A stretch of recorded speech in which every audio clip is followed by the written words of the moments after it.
ఆత్మీయ జీవితంపై అపవాది మరొక అస్త్రం. ఏంటి అస్త్రము అన్నది మనం జాగ్రత్తగా వాక్యంలో నుంచి నేర్చుకోవాలి. ప్రేమైన దేవుని పిల్లలారా, మన చుట్టూ ఉన్న సమాజం పైన, మన చుట్టూ ఉన్న సమాజంలో జరుగుతున్న వాటిపైన క్రైస్తవుడిగా సరైన అవగాహన మనకి మన చుట్టూ ఉన్న సమాజం పైన లేకపోతే మనం కూడా ఆ సమాజంతో పాటు కలిసిపోయి దేవుడు వాక్యానుసారంగా జీవించమన్న జీవితానికి, దేవుడు బైబిల్లో మన కొరకు రాయించిన మాటలకు వ్యతిరేకంగా మన జీవితం అనేది సాగిపోతుంది. అదే ఈరోజు మీకు నేర్పబోయేది, అదే ఈరోజు మీకు బైబిల్లోంచి నేను చూపించబోయేది. ఈరోజు చుట్టూ ఉన్న సమాజం అండి ఏం చేస్తుంది, చుట్టూ ఉన్న సమాజం ఎలా జీవిస్తుంది, చుట్టూ ఉన్న సమాజంతో పాటు వాళ్ళు సుఖాలు కానివ్వండి, వాళ్ళ సంతోషాలు కానివ్వండి, వాళ్ళు జీవించే విధానం పైన మనకు ఒక అవగాహన ఉండి మనం అలా చేయొచ్చా, మనమేమైనా దేవుడికి భిన్నంగా వెళ్ళిపోతున్నామా అన్న జాగ్రత్త మన ఆత్మీయ జీవితం పైన లేకపోతే మనం దెబ్బతినే అవకాశం ఉంటుంది. ఏంటండి ఈరోజు ఈ దేని గురించి చెప్పబోతున్నారు, ఏంటి అది ప్రయోగించే మరొక అస్త్రం అంటే, నిన్నటి దినాన్న పౌలు గారు ఆ జీవితంలో అపవాది మరి సహాయం చేస్తున్నట్టుగా ఆయన దగ్గరకు వచ్చి సేవను పాడు చేయాలనుకున్నప్పుడు ఆయన కనుక్కున్నాడు, ఇది అపవాది అస్త్రం పాడు చేస్తుంది అని. అలాగే ఈరోజు ఇప్పుడు మనం ఉన్న పరిస్థితుల్లో, ఇప్పుడు మనం ఉన్న ఆత్మీయ జీవితాన్ని ఎలా కాపాడుకోవాలి అంటే, ఈరోజు అండి అసలు అది పెద్ద అస్త్రంగా కనపడదు, అది ఏముందిలే అండి అన్నట్టుగా ఉంటుంది. కానీ మన ఆత్మీయ జీవితం ఎక్కడో దెబ్బతింటుంది. ఏంటండి ఆ విషయం అంటే, ఈరోజు ప్రస్తుత సమాజం మీద ఎక్కువగా అపవాది ప్రయోగిస్తున్న మరొక అస్త్రం హాస్యం అండి. హాస్యం అనగా నవ్వు. ఈ హాస్యానికి ఈరోజు సమాజంలో పెద్ద పీట వేశారండి. అంటే నవ్వుకోవడానికి, అంటే నవ్వుకు సంబంధించిన సినిమాలు. ఒకప్పుడు కేవలం సినిమాల్లో ఎక్కడో ఒక ఆర్టిస్ట్ని పెట్టేవారు, అతను మాత్రమే కామెడీ చేసేవాడు, మిగతా వాళ్ళంతా వేరుగా ఉండేవారు. కమెడియన్స్ అనేవారు వాళ్ళని. పాతకాలంలో ఒక రాజుబాబు కానివ్వండి, ఒక రేలంగి కానివ్వండి, అలాగే ఇంకా గిరిబాబు కానివ్వండి, పాత వాళ్ళు కాస్త పరిచయం ఉన్న వాళ్ళ పేర్లు చెప్తున్నాను. వీళ్ళంతా అల్లూరు రామలింగయ్య గారు కానివ్వండి, సుత్తివేలు అని ఒక ఆయన ఉండేవారు, ఆయన కానివ్వండి, వీళ్ళంతానండి కామెడీ యాక్టర్లు. హాస్యాన్ని పండించేవారు, నవ్వించేవారు పాత కాలంలో. ఆ తర్వాత మీరు మనకి ఇప్పుడు ప్రస్తుతానికి వచ్చేసరికి బ్రహ్మానందం అని, వేణుమాధవ్ అని, ఎంఎస్ నారాయణ అని కొంతమంది చనిపోయారు కదండి. పెద్దగా వాళ్ళ పేర్లు మనకు తెలియదు, కానీ ఆ వేణుమాధవ్ అని కొద్దిమంది తెలిసిన పేర్లు చెప్తున్నాను. ఇందులో చాలామందికి చచ్చిపోయారు. ఎంఎస్ గారు చనిపోయారు, వేణుమాధవ్ గారు చనిపోయారు, ఆ ధర్మవరపు సుబ్రహ్మణ్యం ఆయన చనిపోయాడు. చాలామంది అండి, ఏవిఎస్ గారు ఆయన చనిపోయారు. ఈ కామెడీకి పెద్దపీట, అంటే కామెడీ యాక్టర్లకండి చాలా బిజీ షెడ్యూల్ వాళ్ళది. ఎందుకు ఈ హాస్యానికి ప్రపంచం ఇంత పెద్దపీట వేస్తుందంటే, ఈరోజు చాలామంది అండి ఆ నవ్వు అంటే ఇష్టపడుతున్నారు. ఆ కాసేపు వాళ్ళు జోకులు వేస్తుంటే ఆనందంగా ఉండాలి, వాళ్ళు జోకులు వేస్తున్నంతసేపు మనం సంతోషంగా ఉండాలి. అంటే కాస్త కొద్దిసేపటి ఆనందాలు కోరుకుని కాస్త ఒక 5 నిమిషాలు 10 నిమిషాలు గంట ఆనందంగా ఉండడానికి ఈ హాస్యం వైపు ప్రపంచం అంతా వెళుతుంది. ఒకప్పుడు సినిమాలో హాస్యం చేయడానికి, కామెడీ చేయడానికి కామెడీ యాక్టర్లు ఉండేవారు. కానీ ఇప్పుడు పరిస్థితి ఎలా అయిపోయిందంటే, హీరోనే కామెడీ చేసే సినిమాలు దిగుతున్నాయి. అంటే ఎందుకు ట్రెండ్ ఎలా మారుతుంది అంటే, ప్రజలు ఎక్కువగా ఈ నవ్వుని ఇష్టపడుతున్నారు, హాస్యాన్ని ఇష్టపడుతున్నారు. దాన్ని బేస్ చేసుకుని సినిమాలు అలా సాగుతున్నాయి. సినిమాలకి ఎప్పుడైతే వాటికి పెద్ద ఆదరణ దక్కుతుందో, దానికి బుల్లితెర అంటే ఈ టీవీల్లో కూడా ఎక్కువగా ఈ కామెడీ ప్రోగ్రామ్స్ అనేవి దించేశారు. అందులో ఒక జబర్దస్త్ కానివ్వండి, ఒక పటాస్ కానివ్వండి, ఇలా ఏవో ప్రోగ్రామ్స్ ఉన్నాయి కదండి. ఈ ప్రోగ్రామ్స్ అన్నీ దేన్ని బేస్ చేసుకుని అంటే, ప్రజలు కామెడీని ఇష్టపడుతున్నారు, ప్రజలు హాస్యాన్ని ఇష్టపడుతున్నారు, ప్రజలు నవ్వుని ఇష్టపడుతున్నారు. కనుక మనం నవ్వించే ప్రోగ్రామ్స్ చేస్తే మనకి రేటింగ్స్ వస్తాయి, డబ్బులు బాగా వస్తాయి. ఎప్పుడైతే అది కాస్త ప్రజాదరణ జబర్దస్త్కి ఎక్కువైందో, దాని నుంచి కుట్టలుగా వీళ్ళు హాస్య నటులండి పుట్టుకొని వస్తున్నారు. నిజానికి వాళ్ళు షో ముందుకు వచ్చి షో చేస్తున్నారు, కామెడీ చేస్తున్నారు. ఆ కామెడీ చేసండి వాళ్ళు కోట్ల రూపాయలకి పడగలెత్తుతున్నారు. మణికొండ వెళ్ళినప్పుడు అంటే ఒకప్పుడు ఏముండేది కదండి. ఇప్పుడు మణికొండ నిండా వాళ్ళే జబర్దస్త్ ఆర్టిస్టులే ఇల్లులు కొనేశారు, కోట్లకు కోట్లు సంపాదిస్తున్నారు వాళ్ళు. ఏమంటే ఈ పరిశ్రమలో హాస్యం అనే దానికి ఒక పెద్దపీట పడిపోయింది. ఇదంతా మాకు ఎందుకు చెప్తున్నారన్న ఇప్పుడు మీకు డౌట్ రావచ్చు, వాళ్ళ గురించి మనకెందుకు, ఆ సినిమా వాళ్ళ గురించి, హాస్యం గురించి మనకెందుకు. హాస్యం వలన ఏం జరుగుతుంది ప్రమాదం అంటే ఇక్కడే ఉంది విషయం, అసలు విషయం ఇక్కడే ఉందండి. దేవుడు తన పిల్లల్ని ఎలా ఉండాలని కోరుకున్నాడో, తన పిల్లలు ఎలా జీవించాలని కోరుకున్నాడో దానికి భిన్నంగా ఆత్మీయ జీవితాలను నడిపించటమే సాతాను యొక్క టార్గెట్. అంటే దేవుడు కోరుకున్న దానికి భిన్నంగా, దేవుడు ఎలా బ్రతకమంటాడో దానికి భిన్నంగా సమాజాన్ని తీసుకెళ్తుంది. ఉదాహరణకి మీకు ఒకటి అర్థం కావడానికి చెప్తాను. ఈరోజు మన చుట్టూ ఉన్న సమాజం ఏమిటి? హాస్యం, కామెడీ. ఎక్కడ చూసినా కామెడీ యాక్టర్లు, ఎక్కడ చూసినా కామెడీ షోలు, ఎక్కడ చూసినా కామెడీకి సంబంధించిన ప్రోగ్రామ్స్ యూట్యూబ్లో, ఏమంటే జోకులు, ఏమంటే ఆ తర్వాత టిక్ టాక్లు అన్నీ కూడానండి ప్రజల్ని ఏదో ఎంటర్టైన్ చేయాలి, ఏదో ఒక రూపంలో, నవ్వు రూపంలోనో ఏదో ఒక రూపంలో ఎంటర్టైన్మెంట్, ఆనందంగా ఉంచాలి. ప్రతిదీ కూడానండి దాన్ని బేస్ చేసుకుని ఈరోజు ప్రోగ్రామ్స్ డిజైన్ అవుతున్నాయి. ఎంటర్టైన్మెంట్, టైంపాస్ చేయించాలి, నవ్వించాలి, హ్యాపీగా ఉంచాలి. తద్వారా వాళ్ళు కోట్లకు కోట్లు పడగలెత్తాలి. ఏమంటే ఇది ఇప్పుడున్న మన సమాజంగా. ఒకప్పుడు లోతుగారి కుటుంబం వెళ్ళేసరికి లోతుగారి భార్య గురించి, లోతుగారి కుటుంబం గురించి స్త్రీల మీటింగ్లో ఒక పాఠం చెప్పానండి. అలాగే లోతుగారి కుటుంబం గురించి కూడా మీరు లైవ్లో విన్నారు, ఒక పాఠం చెప్పాను. లోతుగారి చుట్టూనండి ఆ రోజు భయంకరమైన వ్యభిచారంతో కూడిన సమాజం అది. పిల్లలు లేరు, పెద్దలు లేరు, అందరూ కూడా వ్యభిచారానికి అలవాటు పడిపోయారు వాళ్ళు. ఆ చుట్టూ వాళ్ళ మధ్యలో ఉన్న లోతుగారి కుటుంబం ఎన్ని ఇబ్బందులు పడ్డదో, ఎంత ఇరుకులు, ఎన్ని కష్టాలు పడ్డదో మీకు తెలియదు కాదు. లోతుగారు వాళ్ళని చూసి దినదినము తన మనసును నొప్పించుకుంటూ వచ్చాడు. ఏమంటే ఈరోజు మన చుట్టూ ఉన్నది, ఏమంటే మన చుట్టూ కూడా ఇప్పటికే ఆ వ్యభిచారం ఉంది, దొంగతనాలు ఉన్నాయి, కక్షలు ఉన్నాయి. ఎక్కువగా పాపులర్గా జరుగుతున్నది ఏంటంటే హాస్యం, ఎంటర్టైన్మెంట్. ఇది మనకేంటండి, ఇది మన జీవితానికి ఏంటండి ప్రమాదం అంటే, ఈరోజు చాలామంది ఏమంటే క్రైస్తవులు కూడా ఈ జబర్దస్తులు చూస్తున్నారు, ఏమంటే ఆ పటాసులు చూస్తారు, పగలబడి వాళ్ళు నవ్వుతుంటే వీళ్ళు నవ్వుతున్నారు. విచిత్రం ఏంటంటే సీరియల్ చూస్తారు, వాళ్ళు ఏడుస్తుంటే వీళ్ళు ఏడుస్తూ ఉంటారు. సినిమా హీరో ఏమంటే సినిమాలు చూస్తున్నారు, వాడు ఏమంటే ఏ బట్టలు వేసుకుంటే వీళ్ళు కూడా అదే బట్టలు వేసుకొని చర్చకు వస్తారు. వాడే కటింగ్ వేస్తే వీళ్ళు అదే కటింగ్ వేసుకొని చర్చకు వస్తారు. పైకి మళ్ళీ క్రైస్తవులు సినిమాలు మానరు, సీరియళ్ళు మానరు, ఈ ప్రోగ్రామ్స్ పైన ఎక్కువ ఫోకస్ చేస్తున్నారు. ఎవరు ఫోన్లో చూడండి అవే గలగల నవ్వులు, ఫోన్ ఆన్ చేయగానే వాళ్ళే. ఇదంతా ఏమైనా మనకేమైనా మన ఆత్మీయ జీవితానికి దేవుడు చెప్పిన మాటలకి ఏమైనా ఇదంతా భిన్నమా? అసలు ఏంటి సమస్య, ఏంటి నవ్వటం వలన? ఇదంతా మీరు తెలుసుకోవాలండి.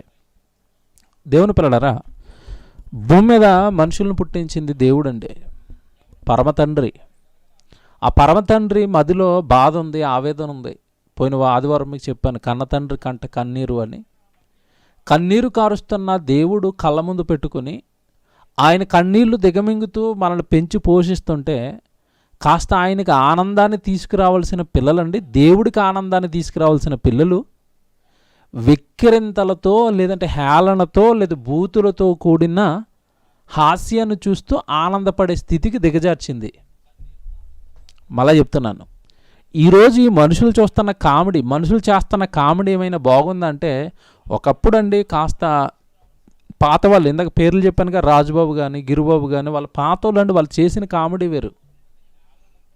ఏదో ఒక సందర్భాన్ని క్రియేట్ చేసేవారు, కాస్త ఏమంటే ఆహ్లాదకరమైన హాస్యాన్ని పండించేవారు వాళ్ళు. ఇప్పుడు ఎలా ఉందంటే హాస్యం, వాళ్ళ మాటలు ఎలా ఉన్నాయంటే బాడీ షేమింగ్ అండి. పొట్టోడని తిట్టడం, తర్వాత నల్లగా ఉందని తిట్టడం, జుట్టు బాగోలేదని తిట్టడం, అంటే బాడీ మీద జోకులు వేయటం, వాళ్ళ క్యారెక్టర్ మీద జోకులు వేయటం. ఒరే నీకు పిల్లలు పుట్టరా అంటాం. ఏమంటే అది ఎంత అసలు, ఏమంటే ఇంట్లో భార్య భర్తలు ఇద్దరూ మాట్లాడుకోవాల్సినవి స్టేజ్ పైన ప్రజల ముందు మాట్లాడుతూ వాటిని జోకులుగా పబ్లిక్లోకి విడిచిపెడుతున్నారు. భార్య భర్తలు ఇద్దరూ రహస్యంగా బెడ్ పైన మాట్లాడుకోవాల్సిన మాటలు అండి షోలోకి వచ్చాయి ఈరోజు. అంటే పిల్లలు పుట్టరని మాట్లాడుకోవటం, ఏమంటే ఆ తర్వాత ఇంకా ఏమంటే అక్రమ సంబంధాల గురించి, నీ భార్య వాడితో పోతుందిరా, అది కూడా జోకే. వీడి భార్యని ఆడు చూస్తున్నాడు, అది జోకే. పక్కింటోడి భార్యకు ఏమంటే సైట్ కొట్టడం, అది జోక్గా మారిపోయింది. అది జోకా పాపం అండి? బైబిల్ ప్రకారం మీరు ఆలోచించండి. పక్కవాడి భార్యను చూడటం జోకా పాపమా? పాపం కదా. పాపాన్ని కూడా హాస్య రూపంలోకి మార్చింది ఈరోజు. మా బాధ ఏంటంటే సైతాన్ ఎంత తెలివిగా పాపాన్ని ఇంజెక్ట్ చేస్తుందంటే తన పిల్లల్లోకి, దేవుడి పిల్లల్లోకి పాపాన్ని కూడా హాస్య రూపంలోనికి మార్చి దించుతుంది ఈరోజు. అవి చూస్తున్నప్పుడు అండి ఏమంటే బైబిల్ ప్రకారం ఏమంటే శరీరానికి సంబంధించిన ఏ లోపం ఉన్నా ఆ లోపాన్ని ఎత్తటం పాపం బైబిల్ ప్రకారం. ఎందుకంటే ఆ రూపాన్ని ఇచ్చింది దేవుడు. బైబిల్లో చెప్పాడుగా, అంగవిహీనుడు ఉంటాడు, వాడు గుడ్డోడు అన్నాడు, వాడి కాళ్ళకు నువ్వు అడ్డు పెట్టొద్దు అన్నాడు. చెవిటివాడు ఉంటాడు, వాడి ముందు తిట్టొద్దు అన్నాడు. ఎన్ని రూల్స్ అండి బైబిల్లో దేవుడు ఇచ్చాడు. అంగవైకల్యం దేవుడి శాపమా అని మాట్లాడినప్పుడు అవన్నీ చెప్పాను నేను మీతో. అంటే బాడీ దేవుడు తయారు చేశాడు, దాని మీద కామెడీ చేయడానికి, దాన్ని వెక్కిరింతల పాలు చేయడానికి, దాన్ని వెక్కిరించడానికి వీడెవడు? అలాగే పవిత్రమైన భార్య భర్తల బంధాన్ని కూడానండి చీపు చేసేసి, అదేదో చిన్నది అన్నట్టుగా చేసేసి, ఆ వివాహ బంధం పైన జోకులు, విడాకుల పైన జోకులు, అక్రమ సంబంధాలపైన జోకులు, ఏమంటే వాళ్ళ గర్భాన్ని పుట్టిన పవిత్రులైన పిల్లలపైన వీడి కొడుకుని వాడి కొడుకు అంటాడు, వాడి కొడుకుని వీడి కొడుకు అంటున్నాడు. అది ఎంత బూతండి! అది నిజంగా మనసు పెట్టి ఆలోచిస్తే ఎంత బూత్ అది. ఆ బూతును కూడానండి హాస్య రూపంలో ఇంజెక్ట్ చేసి సాతాను చక్కగానండి వీళ్ళని బట్టి ఆనందపడుతుంది. పరలోకంలో ఉన్న దేవుడు తండ్రి బాధపడుతున్నాడు ఇవన్నీ చూసి. హాస్యం ప్రమాదం అంటే చాలా ప్రమాదం అండి. ఈరోజు మీరు చూస్తున్న హాస్యం అంతా కూడా పాపం. పాపాన్ని హాస్య రూపంలో అపవాది సంధించింది అస్త్రం. నవ్వే కదండి, 10 నిమిషాలు నవ్వుకుంటే ఏం పోయింది అనుకుంటున్నారు. తప్పండి, పాపం చేస్తున్నారు. మీకు చాలా మాటలు అండి మీరు బైబిల్లోంచి చూడాలి. ఇది ఇప్పటిది కాదండి. హాస్యం నవ్వుకోవటం అనేది ఇప్పటిది కాదు, క్రీస్తుకు పూర్వం నుంచే ఉంది. యెషయా గారు ఒక మాట అంటున్నారు, మీరు చూడండి. యెషయా గ్రంథం 28వ అధ్యాయం అండి. యెషయా గ్రంథం 28వ అధ్యాయము. మనం ఆలస్యంగా ప్రారంభించాం లైవ్, జ్ఞాపకం పెట్టుకోండి. చాలా వచనాలు ఇవ్వాలి దీనికి సంబంధించి. మీరు కాస్త ఆలస్యమైన ఓపికతో ఈ వాక్యాలన్నీ రాసుకోండి, మీ ఆత్మీయ జీవితానికి మంచిది.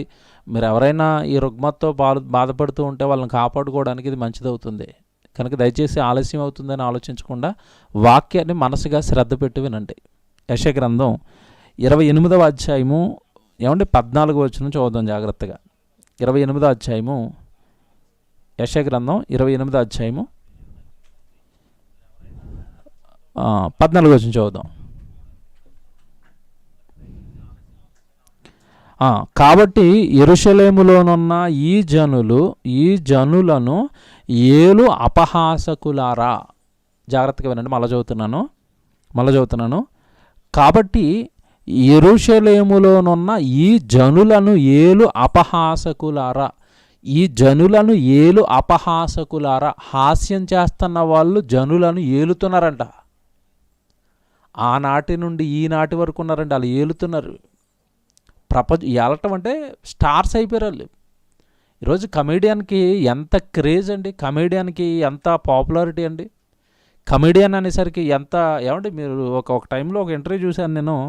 రజనీకాంత్ గారు మాట్లాడుతూ ఎవరో కమెడియన్ పేరు చెప్పారండి, వడివేలు, తమిళ యాక్టర్ అయిన. ఈ వడివేలు అతన్ని సినిమాలో పెట్టుకోవాలి. యాక్చువల్గా ఎవరి సినిమాలో? రజనీకాంత్ గారి సినిమాలో అతన్ని పెట్టుకోవాలి. విచిత్రం ఏంటంటే రజనీకాంత్ గారు డేట్లు ఖాళీగా ఉన్నాయి కానీ అతను డేట్లు ఖాళీ లేవంట. ఎందుకంటే అలా అందరు సినిమాలో ఉంటారు కదండి. ఆయన డేట్లు కన్ఫర్మ్ అయిపోయిన తర్వాత నా డేట్లు కన్ఫర్మ్ చేయండి అన్నాడంట. అది కూడా ఇంటర్వ్యూలో చెప్తున్నాడు ఆయన. అంటే అతను అంత బిజీగా ఉన్నాడు అని చెప్పడానికి. ఎందుకు అంత బిజీ అండి? ఎందుకు అంత బిజీ? కామెడీ యాక్టర్లు ఎందుకు అంత బిజీ? నవ్వు సమాజానికి కావాలి, నవ్వించేవాడు సమాజానికి కావాలి. వీళ్ళు ఎలాగో దానికి అలవాటు పడిపోయారు. ఓ రకంగా చెప్పాలంటే ఇది పెద్ద రుగ్మత అండి, రోగం అంటానండి నేను. మీకు చివరికి వెళ్ళేసరికి అర్థమవుతుంది. ఒక 5 నిమిషాలు 10 నిమిషాలు నవ్వుకుంటే ఏంటి దానివల్ల వచ్చే ఉపయోగం? నవ్వుతూ బ్రతకాలిరా, నవ్వుతూ చావాలిరా. ఏమండి నవ్వు గురించి వీళ్ళు చెప్పింది? నవ్వుతూ బతకాలంట, నవ్వుతూ చచ్చిపోవాలంట. నవ్వుతూ బతికి నవ్వుతూ చచ్చిపోయి అక్కడికి వెళ్ళి ఆడవాలి. ఎక్కడికి వెళ్ళి? పాతాళానికి వెళ్ళిపోయి. బైబిల్ ఏం చెప్పింది? ఏమండి ఏ భక్తుడండి, బైబిల్లో ఉన్న ఏ భక్తుడండి నవ్వుతూ ఉన్నాడు? ఇర్మియా నవ్వుతూ ఉన్నాడా? జకరియా గారు నవ్వుతూ ఉన్నాడా? వాళ్ళ మరణాలు చూడండి, వాళ్ళ పడిన కష్టాలు చూడండి. యెహెజ్కేలు గారి జీవితం ఎలా ఉంది? నవ్వుతూ ఉందా? ఒక యేసుప్రభు జీవితం చూడండి, ఎక్కడుంది? నవ్వు ఎక్కడుంది? అంటే ఒక రకంగానండి ఒక ట్రాప్లో ముంచింది ఇది. నువ్వు ఎంజాయ్ చేయాలి, నువ్వు సంతోషపడాలి. దేవుడి నుంచి పూర్తిగా భిన్నంగా లాక్కెళ్తుందండి. మీకు చూపిస్తాను ముందుకెళ్ళేసరికి వచనాలు. అయితే క్రీస్తుకు పూర్వం యెషయా గారు అంటున్నారు, మీరు ఏలుచున్న అపహాసకులారా, వీళ్ళు ఏంటి, వీళ్ళు చేసే అపహాస్యం ఏంటంట. కింద చూడండి వెళ్ళేసరికి ఏమంటున్నాడో, అపహాసకులారా యెహోవా వాక్యము వినుడి, మేము మరణముతో నిబంధన చేసుకొంటిమి. వీళ్ళ కామెడీ చూడండి ఎలా ఉందో. మేము మరణముతో నిబంధన చేసుకున్నాం అంటే అర్థం ఏంటి? మరణానికి మాకు నిబంధనలు ఉన్నాయి, మరణానికి మాకు కొన్ని ఒడంబడికలు ఉన్నాయి, అది మమ్మల్ని ఏం చేయదు, దాంతో మాకు అగ్రిమెంట్ ఉంది. మరణంతో అగ్రిమెంట్ ఏంటండి? అసలు మరణం అనేసరికి భయపడాల్సింది పోయి, మరణం అనేసరికి ఏమండి భయపడి దేవా అనాల్సింది పోయి, ఆ మరణానికి మాకు అగ్రిమెంట్ ఉందని అంటున్నారు వీళ్ళు. మరణముతో మేము నిబంధన చేసుకొంటిమి, పాతాళముతో ఏకమైతిమి, ఉపద్రవము ప్రవాహము వలె పడిగా దాటినప్పుడు అది మా యొద్దకు రాదు. కామెడీ చేస్తున్నారండి, కామెడీ చేస్తున్నారు. ప్రమాదాన్ని కామెడీ చేస్తున్నారు, పాతాళాన్ని కామెడీ చేస్తున్నారు, మరణాన్ని కామెడీ చేస్తున్నారు, అపహాస్యం చేస్తున్నారు. ఏమండి ఏంటండి ఇది? అంటే సీరియస్. మీరు ఇక్కడ ఇంటెన్షన్ ఏంటంటే, దేవుడు బాధ ఏంటంటే ఇక్కడ తన పిల్లలు ఏదైతే సీరియస్గా తీసుకోవాలో, దేనికైతే భయపడాలో దానిని కామెడీ చేసింది దెయ్యం. మరణానికి గజగజ గజగజ గజగజ వనకాలి. ఎందుకు అంటే మరణం తర్వాత మనం వెళ్ళబోయే మరో లోకం ఉంది, పాతాళం. ప్రమాదకరమైన లోకం అది, యుగయుగాలు కాలిపోయే లోకం అది. అక్కడికి వెళ్ళిపోతానేమోనన్న బాధతో భయంతో తన పిల్లలు బ్రతకాలి. కానీ సాతాను జాగ్రత్తగా ఏం చేసిందంటే వాటిని కూడా కామెడీ చేయించింది. పాతాళం మీద ఏమంటే నరకం మీద కామెడీ చేసిన సినిమాలు ఎన్ని చూడలేదు మీరు? పాతాళాన్ని కామెడీ చేస్తూ వచ్చిన సినిమాలు ఎన్ని చూడలేదు మీరు? ఈయన పాతాళానికి వెళ్ళిపోయారంట. సీనియర్ ఎన్టీఆర్ గారు ఏదో సినిమా ఉంటుందండి, అది మనకు గుర్తులేదు కానీ మరి చిన్ననాటి అండి అవి. సీనియర్ ఎన్టీఆర్ గారు ఉండేవారు కదండి, ఆయన పాతాళానికి వెళ్ళిపోయాడంట. మొత్తం మీద అక్కడ ఎవడో పాతాళంలో అక్కడ ఉన్న వాళ్ళందరినీ ప్రేరేపించి ధర్నా చేశాడంట, యముడి మీదకి తిరగబడిపోయాడంట. ఏమంటే అతన్ని ఎదిరించి మళ్ళీ నేను లోకానికి వెళ్ళిపోతాను, లోకానికి వచ్చాడంట. అంటే పాతాళం కూడా కామెడీయే. మాట లేక ఏడుపు పళ్ళు కొరవటం, ఏడుపు పళ్ళు కొరవటం, ఏడుపు పళ్ళు కొరవటం అని దేవుడు చెప్పాడు. దానిని కామెడీ చేశారు, మరణాన్ని కామెడీ చేశారు, చావును కామెడీ చేశారు, ఉపద్రవం ఒక ప్రమాదం వస్తుంటే దాన్ని కామెడీ చేశారు. తుఫాను వస్తుంది లేపేయడానికి, దానికి హీరోయిన్ల పేర్లు పెడుతున్నారు. తుఫాను కండి, లైలా తుఫాను, ఉదు తుఫాను, మీరు చూడలేదా వీటికి? అంటే వీళ్ళకి ఏంటి ఈ నానాటికి ప్రపంచం ఏంటంటే సీరియస్గా తీసుకోవాల్సినవి, భయపడాల్సిన వాటిని కూడా హాస్య రూపంలో మార్చారు. పాపాన్ని కూడా హాస్య రూపంలో ఎక్కిస్తుంది ఈరోజు ప్రజలకి. అది పాపాన్ని కూడా కామెడీ రూపంలో ఎక్కిస్తుంది. దేవుని పిల్లలారా, దేవుని పిల్లలు చూడొచ్చా ఇవి? దేవుడి పిల్లలు చేయొచ్చా ఇవి? ఎక్కడా దేవుడు పరిశుద్ధుడు, ఎక్కడ ఈ వేషాలు? అసలు బైబిల్లో దేవుడు అండి పురుషుడు స్త్రీ వేషం వేయకూడదు, స్త్రీ పురుషుడు వేషం వేయకూడదు, వేషాలు మార్చకూడదని చెప్పాడు. ఈరోజు కామెడీ చేస్తున్న వాళ్ళు చూడండి, మగవాళ్ళు ఆడవాళ్ళు వేషం వేస్తారండి, మగవాళ్ళు ఆడవాళ్ళ వేషం వేస్తారు. వాళ్ళిద్దరూ పెళ్లి చేసుకుంటున్నట్టుగా. వాళ్ళ మధ్యలో ఉండండి భయంకరమైన బూతులండి. చీకట్లో ఎవరికీ తెలియకుండా భార్య భర్తలు మాట్లాడుకోవాల్సిన మాటలండి, జోకులు. ఈరోజు ఎంత అపవాది ఎంత తెలివిగా ఒక పాపాన్ని హాస్యం రూపంలో ప్రపంచం మీదకి, చివరికి క్రైస్తవుల మీద కూడా ఇంజెక్ట్ చేస్తుందో మీరు చూడండి. చాలా ప్రమాదం అండి ఇది. అప్పుడే ఉన్నారు వీళ్ళు, యెషయా గారి కాలం నాటికే ఉన్నారు, అపహాస్యం చేస్తున్నారంట. మరణాన్ని, పాతాళాన్ని, ఉపద్రవాన్ని, వచ్చే ప్రమాదాన్ని కూడా కామెడీ చేసేవాళ్ళు ఆ కాలానికే ఉన్నారంట. ఒకవేళ అలా మీరు కామెడీ ఎప్పుడు నవ్వుతున్న వాడి దగ్గరికి వెళ్ళండి, మీరు మంచి చెప్పారనుకోండి, వాడికి ఎక్కదండి. వాళ్ళు మిమ్మల్ని తిరిగి అపహాస్యం చేస్తారని కూడా దేవుడు చెప్పాడు బైబిల్లో. ఓ మాట చూడండి, సామెతల గ్రంథంలో 9వ అధ్యాయం 7వ వచనం చూడండి. సామెతల గ్రంథం 9వ అధ్యాయము 7వ వచనం అండి. సామెతల గ్రంథం 9వ అధ్యాయము 7వ వచనం చూడండి. అందరు తీసుకోండి, రాసుకోండి ఇవన్నీ. సామెతల గ్రంథం 9వ అధ్యాయము 7వ వచనం మీరు చూస్తే, అపహాసకులకు బుద్ధి చెప్పువాడు తనకే నింద తెచ్చుకొనును. అపహాసకులకు బుద్ధి చెప్పువాడు, అపహాసకులకు బుద్ధి చెప్పువాడు తనకే నింద తెచ్చుకొనును. భక్తిహీనులను గద్దించు వానికి అవమానమే కలుగును. ఎంత బాగా చెప్తున్నాడు చూసారు దేవుడు. ఇక్కడ పైన చెప్పిన మాట ఏంటంటే భక్తిహీనులను గద్దించువాడు అన్నాడు పైన. ఈ 8వ వచనానికి వచ్చేసరికి అపహాసకుని గద్దించిన ఎడల, అపహాసకుని గద్దించొద్దు, ఒకవేళ గద్దించిన ఎడల వాడు నిన్ను ద్వేషిస్తాడు. అపహాసకులకు బుద్ధి చెప్పువాడు తనకే నింద తెచ్చుకుంటాడు. అపహాసకులు, అపహాస్యం చూసారండి. వాళ్ళకు ఒకవేళ నువ్వు బుద్ధి చెప్పినా నీ మీద నిందేస్తాడు. నవ్వద్దంటావరా? నవ్వబుద్ధి చేయడమంటావా? ఏం చేయాలో నీ ఇష్ట ప్రకారం నువ్వు నవ్వాలా, ఏడవాలా, ఏం చేయాలో ఈ జీవితం నీ ఇష్టం కాదు. నీ ఇష్టం వచ్చినగా పగలబడి నవ్వేస్తే చాలా ప్రమాదం ఉంది దానివల్ల, చాలా నేరం ఉంది దానివల్ల. నువ్వు చేయాల్సింది వేరు. అసలు నువ్వు నవ్వులో ఉన్నావంటే నీకేం అర్థం కాలేదని అర్థం. ఇంకా హాస్యం కామెడీ అంటున్నావంటే అసలు నువ్వు చిన్నపిల్లలు నవ్వుకుంటారు. వాళ్ళు ఎందుకు నవ్వుతున్నారో కూడా తెలీదు. ఈరోజు మనుషులు నవ్వు కూడా అలాగే ఉందండి. ఆ కాస్తసేపు నవ్వుతారు. ఆ టీవీ కట్టేగానే అప్పటి వరకు ఆహాహాహా నవ్విన వాడు టీవీ కట్టేగానే మొహం ఆడతాడు మళ్ళీ.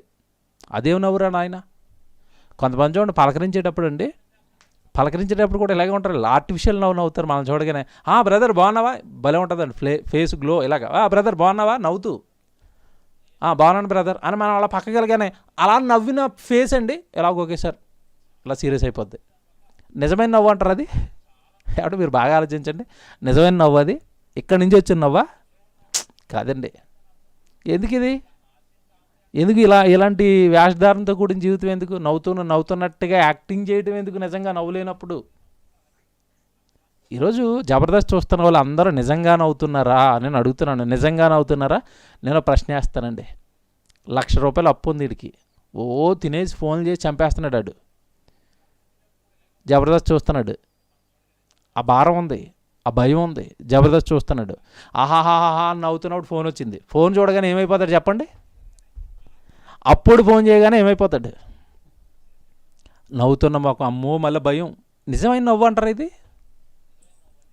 మీకు వీడియో చూపిస్తాను. మీరు ఎవరు లైవ్లోకి వచ్చిన వాళ్ళు ఎవరు వెళ్ళకండి.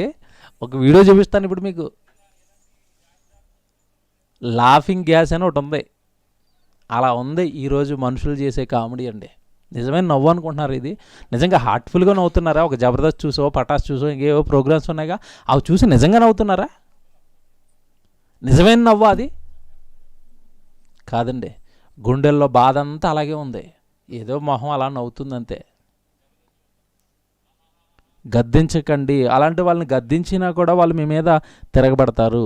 ఏమంటే మీ కింద మాట ప్రారంభంలో చెప్పాను, దేవుడి మాటలకు భిన్నంగా తన పిల్లల్ని తీసుకెళ్ళటమే సాతాను పన్నాగం అని చెప్పానుగా. అసలు దేవుడు మన గురించి ఏం రాయించాడో, మన గురించి ఏమంటున్నాడో ప్రసంగి గ్రంథం 7వ అధ్యాయం చూడండి. ప్రసంగి గ్రంథం 7వ అధ్యాయము. అసలు దేవుడు ఎలాగ ఉండాలని, ఎలా జీవించాలని మనం కోరుకున్నాడు, వీడు ఎలా జీవించేటట్టుగా మనల్ని తీసుకెళ్తున్నాడో మీకు చూపిస్తాను ఇప్పుడు. ప్రసంగి గ్రంథం 7వ అధ్యాయము మొదటి వచనం చూద్దాం. ప్రసంగి గ్రంథం 7వ అధ్యాయము మొదటి వచనం మీరు చూస్తే, సుగంధ దైలము కంటే మంచి పేరు మేలు, సుగంధ దైలము కంటే మంచి పేరు మేలు, ఒకని జన్మదినము కంటే మరణదినమే మేలు. ఈ అసలు మనకు నచ్చవండి నిజానికి. జన్మదినం కంటే మరణదినం మేలు అన్నాడు, మరణదినమే మేలు అన్నాడు. అసలు మనకు మరణ వార్త వినటమే ఇష్టం ఉండదు. చావుకు సంబంధించిన ప్రసంగాల టైటిల్, మరణానికి సంబంధించిన టైటిల్ ఇట్టామనుకోండి మేము, కొంతమంది భక్తులు అది అసలు ఓపెన్ చేయరు. చావు వార్త వినరు, చావు ప్రసంగం వినరు. నాకు ఇవి ఒకటి అర్థం కదండి. రాదా చావు మనకి రాదా? ఒకరు వెనక ముందు నరులారా తిరిగి రండి, అందరూ వెళ్ళిపోవలసిన వాళ్ళమే. దానికి ఎందుకు భయం? నువ్వు భయపడితే రాదా? జన్మదినము కంటే మరణదినము మేలు. తర్వాత మాట చూడండి మీరు. విందు జరుగుచున్న ఇంటికి పోవుట కంటే ప్రలాపించుచున్న వారి ఇంటికి పోవుట మేలు. మేలు మేలు దేవుడు చెప్తున్న మేలులు ఇవి నాయన. విందు జరుగుతున్న ఇంటికి పోవుట కంటే ప్రలాపించుచున్న వారి ఇంటికి పో, ఏడుస్తున్న వారి ఇంటికి పో, ఏడుస్తున్న వారి ఇంటికి పో. నవ్వుతున్న వాళ్ళ ఇంటికి వెళ్ళొద్దు, సుఖంగా సంతోషంగా ఎంజాయ్ చేస్తున్న వారి ఇంటికి వెళ్ళొద్దు. ప్రలాపిస్తూ ఏడుస్తూ బాధపడుతూ ఉండేవారి ఇంటికి నువ్వు వెళ్ళు. ఎందుకు వెళ్ళాలి అక్కడికి? ఇక్కడ మీకు అర్థమైపోవాలి ఒక సింగిల్ వర్డ్లో, నవ్వేవాడి దగ్గర కంటే ఏడ్చేవాడి దగ్గర కూర్చో అన్నాడు. లోకం ఏం చెప్పింది? నవ్వుతూ బ్రతకంటరా, నవ్వుతూ బ్రతకంటరా, నవ్వేరా నవ్వేరా. ఏమండి, నాకు నిజంగా ఒక వీడియో చూసి చాలా నవ్వుకున్నాను. నేను నవ్వుకున్నాను వాళ్ళని చూసి. వాళ్ళకి నవ్వు రావట్లేదండి. ఏజ్డ్ పీపుల్ సుమారు 60, 70, 80, 90 ఉంటారండి వాళ్ళు. పార్క్లోకి వెళ్ళిపోయండి, జాగింగ్ చేయాల్సినంతసేపు జాగింగ్ చేశారు. తర్వాత కావాల్సి ఒక చెయ్యి ఒకలట్టుకుని ఆహాహా ఆహాహా ఆహా నవ్వుతున్నారు కింద నుంచి పైకి. లాఫింగ్ థెరపీ అంటది, అదొక వైద్యం అంట. ఇప్పుడు నిజంగా ఒరిజినల్గా నవ్వు వస్తే థెరపీ అవి ఏమైనా ఆరోగ్యం బాగుంటుందేమో, కానీ కావలసి నవ్వుకున్న థెరపీ ఏట్రా? వాళ్ళు నిజంగా నవ్వుతున్నారా? నువ్వు నవ్వమన్నావు కాబట్టి నవ్వుతున్నారు.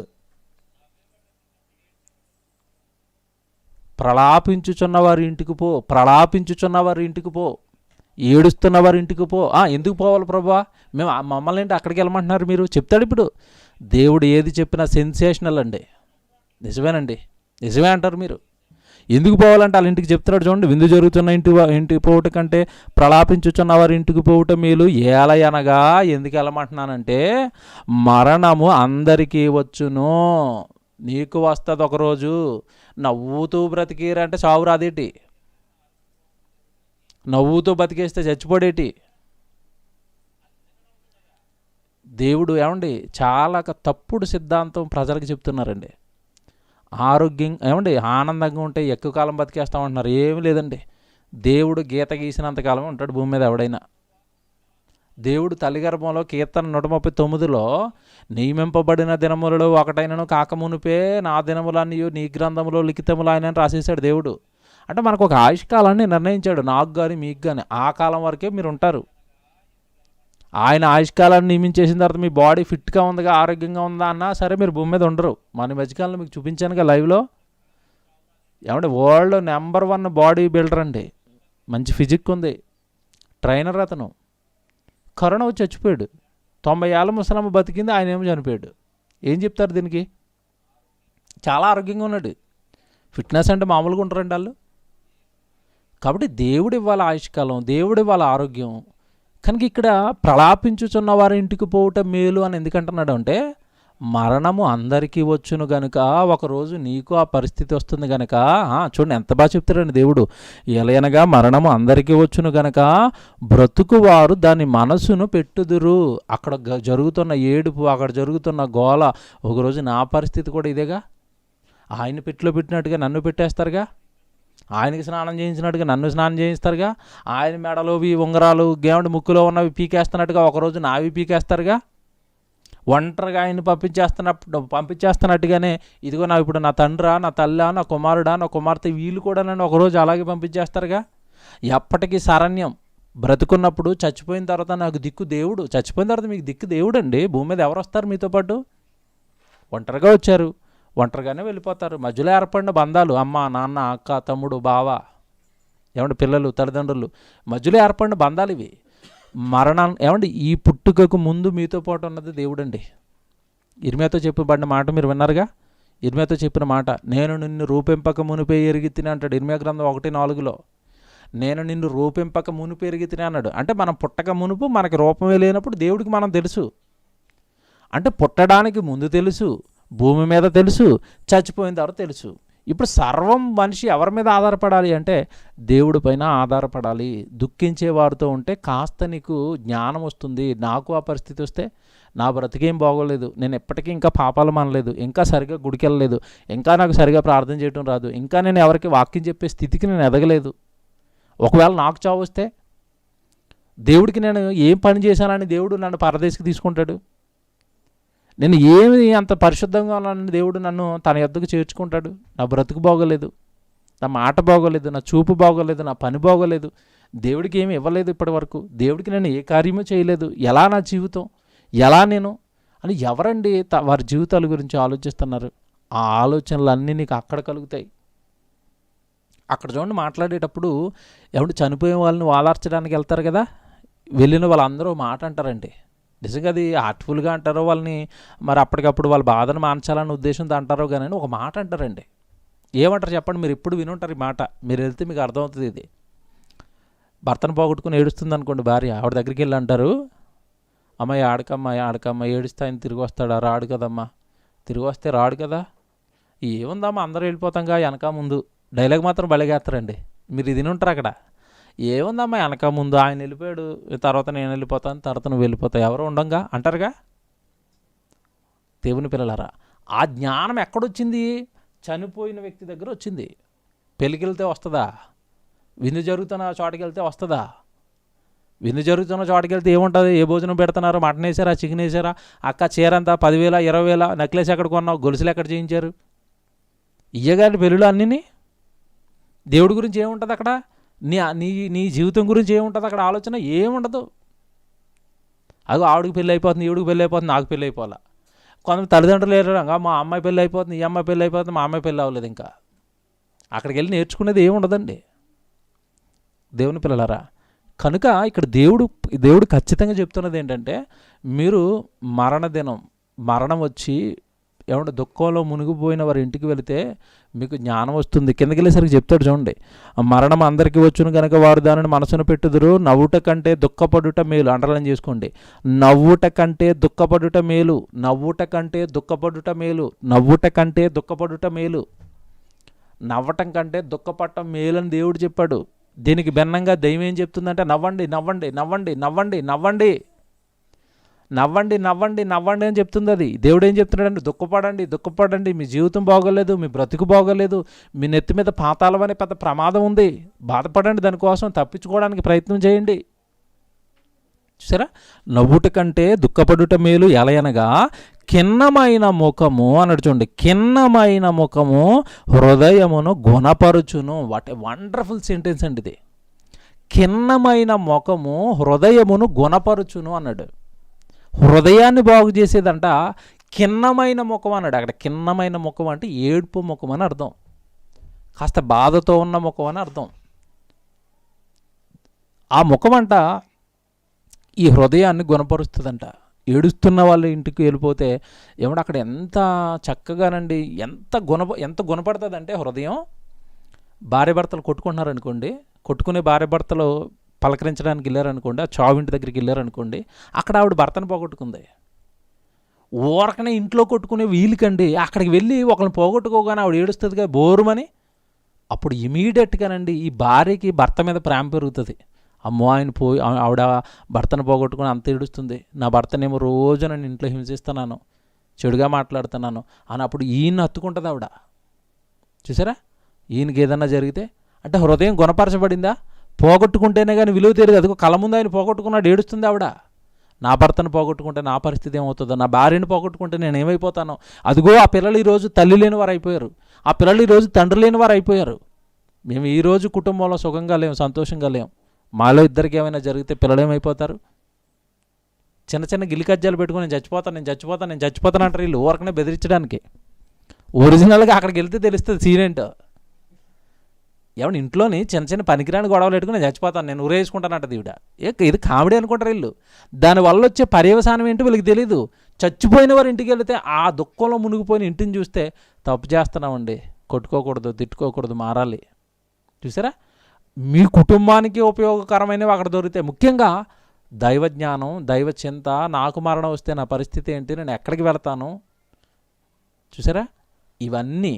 కనుక నవ్వుట కంటే దుఃఖపడుట మేలు అన్నాడు చూడండి దేవుడు. నవ్వుట కంటే దుఃఖపడుట మేలు, నవ్వుట కంటే దుఃఖపడుట మేలు. ఎందుకు? దుఃఖంలో ఉన్నప్పుడు, బాధల్లో ఉన్నప్పుడు కాస్త మనసు అనేది ఆలోచిస్తుంది, నా జీవితం ఏంటి అన్నది ఆలోచిస్తుంది. సంతోషాల్లో ఎక్కడ ఆలోచనలు వస్తాయి? ఆనందాల్లో, వెకిలి నవ్వుల్లో ఎక్కడండి జీవితం గురించి ఆలోచనలు వస్తాయి?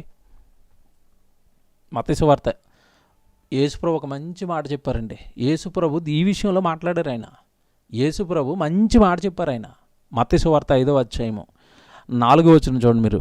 మత్తయి సువార్త 5వ అధ్యాయము 4వ వచనం అండి. మత్తయి సువార్త 5వ అధ్యాయము 4వ వచనం జాగ్రత్తగా చూడండి. దుఃఖపడువారు ధన్యులు, వారు వాదార్చబడుదురు. భూమి మీద దేవుడి కొరకు నువ్వు దుఃఖపడితే దేవుని చేత వాదార్చబడతావు. దేవుడి పని కొరకు, దేవుడి కొరకును దుఃఖపడువారు ధన్యులు, వాళ్ళు దేవుని చేత వాదార్చబడతారు. భూమి మీద ఎవరిస్తాడు ఆదరణ? భూమి మీద ఎవరిస్తారు ఓదార్పు? భూమి మీద ఎవరిస్తారండి ఆ ధైర్యం? చాలామందికి ఎవరినైనా పోగొట్టుకున్న వాళ్ళకి కానీ, ఎవరికైనా హాస్పిటల్లో ఉన్న వాళ్ళకి కానీ నేను ఒకటే మాట చెప్తానండి, నాయన మీ చుట్టూ 100 మంది మనుషులు ఉన్న వ్యర్థం, నీ చుట్టూ 200 మంది ఉన్న వ్యర్థం. మీ ఇప్పుడు ప్రస్తుతం ఉన్న మీ స్థితిలో నుండి మిమ్మల్ని బయటికి తీసుకురాగలిగేది దేవుడు మాత్రమే. ప్రాణాపాయంలో ఉన్నారా? ఆ ప్రాణం ఉండాలా తీసేయాలా అని నిర్ణయించేది దేవుడు. కనుక మీరు ఎక్కువగా దేవుడి వైపు అనుకోండి. ఇలాంటి పరిస్థితుల్లో దేవా ఏంటి మరి మాకేం న్యాయం చేయబోతున్నావు? ఆ ప్రాణాన్ని ఉంచబోతున్నావా, తీసేయబోతున్నావా? దేవుడితో మాట్లాడుకోండి, దేవుడికి చెప్పేయండి అంతా. మీరు దేవుణ్ణి కన్విన్స్ చేయగలిగితే ఆ ప్రాణం నిలబడుతుంది. దేవుడు మీ ప్రార్థన నిజంగా హృదయపూర్వకంగా చేసి నమ్మితే ఆ ప్రాణాన్ని నిలబెడతాడు. దేవుడి పైన అనుకోండి, దేవుడికి చెప్పుకోండి. ఓదార్చేది ఆయనేనండి. ఏ కష్టమైన, ఎంత పెద్ద కష్టమైనా ఓదార్పు దేవుడి వలన దొరికితేనండి అందులోంచి వచ్చే ఆనందం వేరండి, అందులోంచి మనకు వచ్చే సంతోషం వేరండి. మనుషుల ఓదార్పు ఏముంటుందండి? వాళ్ళు వచ్చినప్పుడు 4 మాటలు మాట్లాడతారు, ఏదో 2 నిమిషాలు హ్యాపీగా ఉంటాం, వాళ్ళు వెళ్ళిపోయిన తర్వాత మన బాధలు మనమే మళ్ళీ. కానీ దేవుడు ఓదార్స్తే అలాగ ఓదార్చాడు సమా. ఒక్కసారి ఓదార్చాలని దేవుడు నిర్ణయం తీసుకుంటే ఆ సమస్య జీవితంలో మరలా మీకు రాదు. ఆ సమస్య జీవితంలో మరలా మీకు రాదు. పిల్లలు లేరు అబ్రహాం బాధపడుతున్నాడు. ఎందుకనైనా బాధపడుతున్నావు? వెయిట్ అండ్ సీ అన్నాడంతే. నీ సంతానం ఆకాశ నక్షత్రాలాగా అయిపోద్ది. ఒకవేళ నేను ఓదార్చాలనుకుంటే నా స్టైల్ ఇది. పిల్లలు కావాలనుకున్నావా? ఒకళ్ళని కాదు, ఇద్దరిని కాదు, నేను ఇసుక రేణులా ఇచ్చేస్తాను, నువ్వేం టెన్షన్ పడకన్నాడు. పిల్లల కోసం బాధపడుతుండే అబ్రహాం గారు. అంటే ఒకవేళ దేవుడు బాధను తీర్చాలనుకుంటే ఇగో ఇలా తీరుస్తాడు అని చెప్పడానికి మీకు ఆ ఉదాహరణ చెప్పాను దేవుని పిల్లలారా. కనుక దుఃఖపడువారు ధన్యులు, దుఃఖపడేవాళ్ళు ధన్యులు. దుఃఖపడండి మీరు. యాకోబు గారు కూడా రాస్తూ మీరు చూడండి, యాకోబు పత్రిక కూడా మీరు చూడండి. యాకోబు గారు రాసిన పత్రిక 4వ అధ్యాయము 9వ వచనం నుంచి 8వ వచనం నుంచి చూద్దాం. యాకోబు గారు రాసిన పత్రిక 4వ అధ్యాయము 8వ వచనం అండి. యాకోబు గారు రాసిన పత్రిక 4వ అధ్యాయం 8వ వచనం. చాలా జాగ్రత్తగా వచనం వినండి. దేవుని యొద్దకు రండి, అప్పుడు ఆయన మీ యొద్దకు వచ్చును. మీరు దేవుడి దగ్గరికి రండి, అప్పుడు దేవుడు మీ దగ్గరికి వస్తాడు. చాలామంది సూత్రం తెలియక దెబ్బతినేస్తున్నారు. దేవుడి దగ్గరికి మీరు రండి. చాలామంది సమస్యల్లో అక్కడే ఉండి ప్రార్థన చేస్తారు. మా సమస్య పోవాలి, పోతే మేము దేవుడి దగ్గరికి వస్తాం. రాడు నీ దగ్గరికి, తీయడు నీ సమస్య. ముందు నువ్వు రావాలి, నువ్వు మొరపెట్టుకోవాలి. దేవుడికండి చాలా ఈ విషయంలో అసలు తగ్గడండి దేవుడు. నువ్వు రా ముందు నా దగ్గరికి, నాకు మొరపెట్టుకో, అవసరం నీది. నేను చాలాసార్లు నీ వెనకపడ్డాను, చాలాసార్లు నీతో ఉన్నాను, కానీ నువ్వు నన్ను పట్టించుకోకపోతే వదిలేసాను. ఇప్పుడు శ్రమల పాలైపోయి నా శ్రమ తీస్తే వస్తానంటున్నావేంటి? తీయడు. నువ్వు రావాల్సిందే, నువ్వు దేవుడి దగ్గరికి రావాల్సిందే, నువ్వు మోకరించాల్సిందే, నువ్వు దేవుడిని అడగాల్సిందే. దేవుడి దగ్గరికి రండి, అప్పుడు ఆయన మీ వద్దకు వచ్చును. పాపులారా మీ చేతులు శుభ్రం చేసుకొనుడి. ద్విమనస్కులారా మీ హృదయములను పరిశుద్ధపరచుకొనుడి. ద్విమనసు అంటే 2 మనసులు. ఇటు దేవుడు కావాలంటున్నారు, అటు జబర్దస్తు కావాలంటున్నారు. ఇటు దేవుడు కావాలంటే అటు సినిమాలు కావాలంట, ఇటు దేవుడు కావాలంటే అటు సీరియళ్ళు కావాలంట, ఇటు దేవుడు కావాలంటే అటు జోకులు కావాలంట, ఇటు దేవుడు కావాలంటే అక్కడ పబ్జీ గేమ్ కావాలి, ఇక్కడ దేవుడు కావాలి, అటు పక్క ఏమంటే ఆ పటాసు కావాలి. అవదండి, ఇది తప్పు. ద్విమనస్కులారా అంటున్నాడు ఇక్కడ దేవుడు. అదే 2 మనసులు ఉన్నాయి మీకు. క్రీస్తు మనసు మీకు వచ్చేస్తే, క్రైస్తవులుగా క్రీస్తు మనసు మీకు వచ్చేస్తే, మీ పరమతండ్రి పని, పరమతండ్రి వాక్యం, పరమతండ్రి యొక్క పనులు తప్ప, ఆయన ఇష్టం తప్ప మీరు మరొక ఇష్టం మీకు ఉండదు. ఆయన ఆనంద పెట్టడం, ఆయన సంతోష పెట్టడమే మీ పని అయిపోద్ది. మీకు ఎందుకు ఈ మనసు వచ్చేసిందంటే ఇంకా పూర్తిగా మీకు దేవుడు అర్థం కాలేదు. అందుకే చెప్పాను, ఆత్మీయ జీవితాలపై అపవాది ప్రయోగించిన మరొక అస్త్రం అని ఎందుకు పెట్టానంటే, ఇదిగో ఇలాగే మార్చేసింది. దేవుడి కొరకు చేయాల్సిన వాడు, దేవుడి కొరకు ఉండాల్సిన వాడు 2 మనసులు రప్పించండి, పాపాన్ని కామెడీ రూపంలో ఎక్కించి వాడిని నవ్వుకునేటట్టుగా చేసి, ఒక గేమ్ పేరుతో పిచ్చోడిని చేసేసి మనుషులందరితోనూ ఆడుకుంటుందండి దెయ్యం. చూడండి ఎంత బాగా చెప్తున్నాడంటే, ద్విమనస్కులారా మీ హృదయములను పరిశుద్ధపరచుకొనుడి, వ్యాకులపడుడి. అండర్లైన్ చేసుకోండి ఇవి. రాత్రి పౌలు గారు దెయ్యం చూసి ఇదే వ్యాకులం ఏంటిది, ఇది మాయన కలడిపోతుంది. వ్యాకులపడుడి, తర్వాత దుఃఖపడుడి, ఏడువుడి. మీ నవ్వు దుఃఖమునకును, మీ ఆనందము చింతకును మార్చుకొనుడి. చూసారా, ఏం మాటలండి ఇవి? మీ నవ్వును ఎంత బాగుంది చూడమాట. మీ నవ్వు దుఃఖమునకును మీ ఆనందము చింతకును మార్చుకునుడి. వ్యాకుల పడండి, దుఃఖపడండి, ఏడువుడి. ఏంటండి మాటలు బైబిల్లో దేవుడివి? మీరు ఏడవండి, దుఃఖపడండి, వ్యాకుల పడండి, మీ నవ్వును ఏమండి చింతకు మార్చేయండి. దేవుడు మాటలండి ఇవి. ఎందుకు? బ్రతుకులు బాగోలేదే, హృదయం బాగోలేదు, హృదయంలో దేవుడు లేడు, హృదయంలో పరిశుద్ధత లేదు. ఈ టైంలో నాకు మరణం వస్తే నా పరిస్థితి ఏంటంటే బాధ ఏది, వ్యాకులం ఏది, దుఃఖం ఏది? నా పాపం కడిగే ప్రభా, నా పాపం కడిగే ప్రభా. దావీదు ఏడ్చినట్టుగా పక్కదడిచిపెట్టేట్టుగా ఏడుస్తున్నారు ఎవరైనా పాపం కోసం. నేను తప్పు చేశాను ప్రభా, ఇంతకాలం నీ కొరకు బ్రతకలేదు ప్రభా, నీ వాక్యం వినలేదు, నీ ప్రార్థన చేయలేదు. లోకమేమో ఇటు చూసి అటు చూస్తే ఈవేండు వేలకు వేలు సెకండ్ వేవ్ లేపింది, చచ్చిపోయారు ప్రజలు. ఆ లిస్టులో నువ్వుంటే, ఎంతకాలం జబర్దస్తులు చూసుకుంటా ఉంటే, ఆ పటాసులు చూసుకుని ఆహాహా నవ్వుకుంటా ఉంటే, మరణం వస్తే ఒక్క పాపం చేశాడండి. ఒక్కగానొక పాపం అండి మహానుభావుడు దావీదు గారు, ఒక్కగానొక పాపం అండి మహానుభావుడు. చేతులెత్తి నమస్కారం పెట్టాలండి ఆయనకి. ఒక్కగానొక పాపం అండి. ఒక్కగానొక పాపం చేసి కడుగు ప్రవ్వా, హిమమంతా తెల్లగా నన్ను కడుగు ప్రవ్వా. ఏడుస్తున్నాడు పక్క తడిచిపోయేంతగా ఒక్క పాపం చేసి ఏడ్చాడండి దావీదు గారు.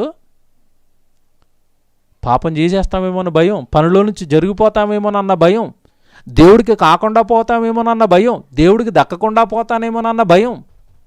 ఈ భయంతో, దుఃఖంతో, ఏడుపుతో భూమి మీద జీవితాన్ని కాస్త ఈ చిన్ని కాలం అనేది మీరు సాగించండి. అలాగని దేవుడు నవ్వొద్దంటున్నాడంటే నవ్వాలి.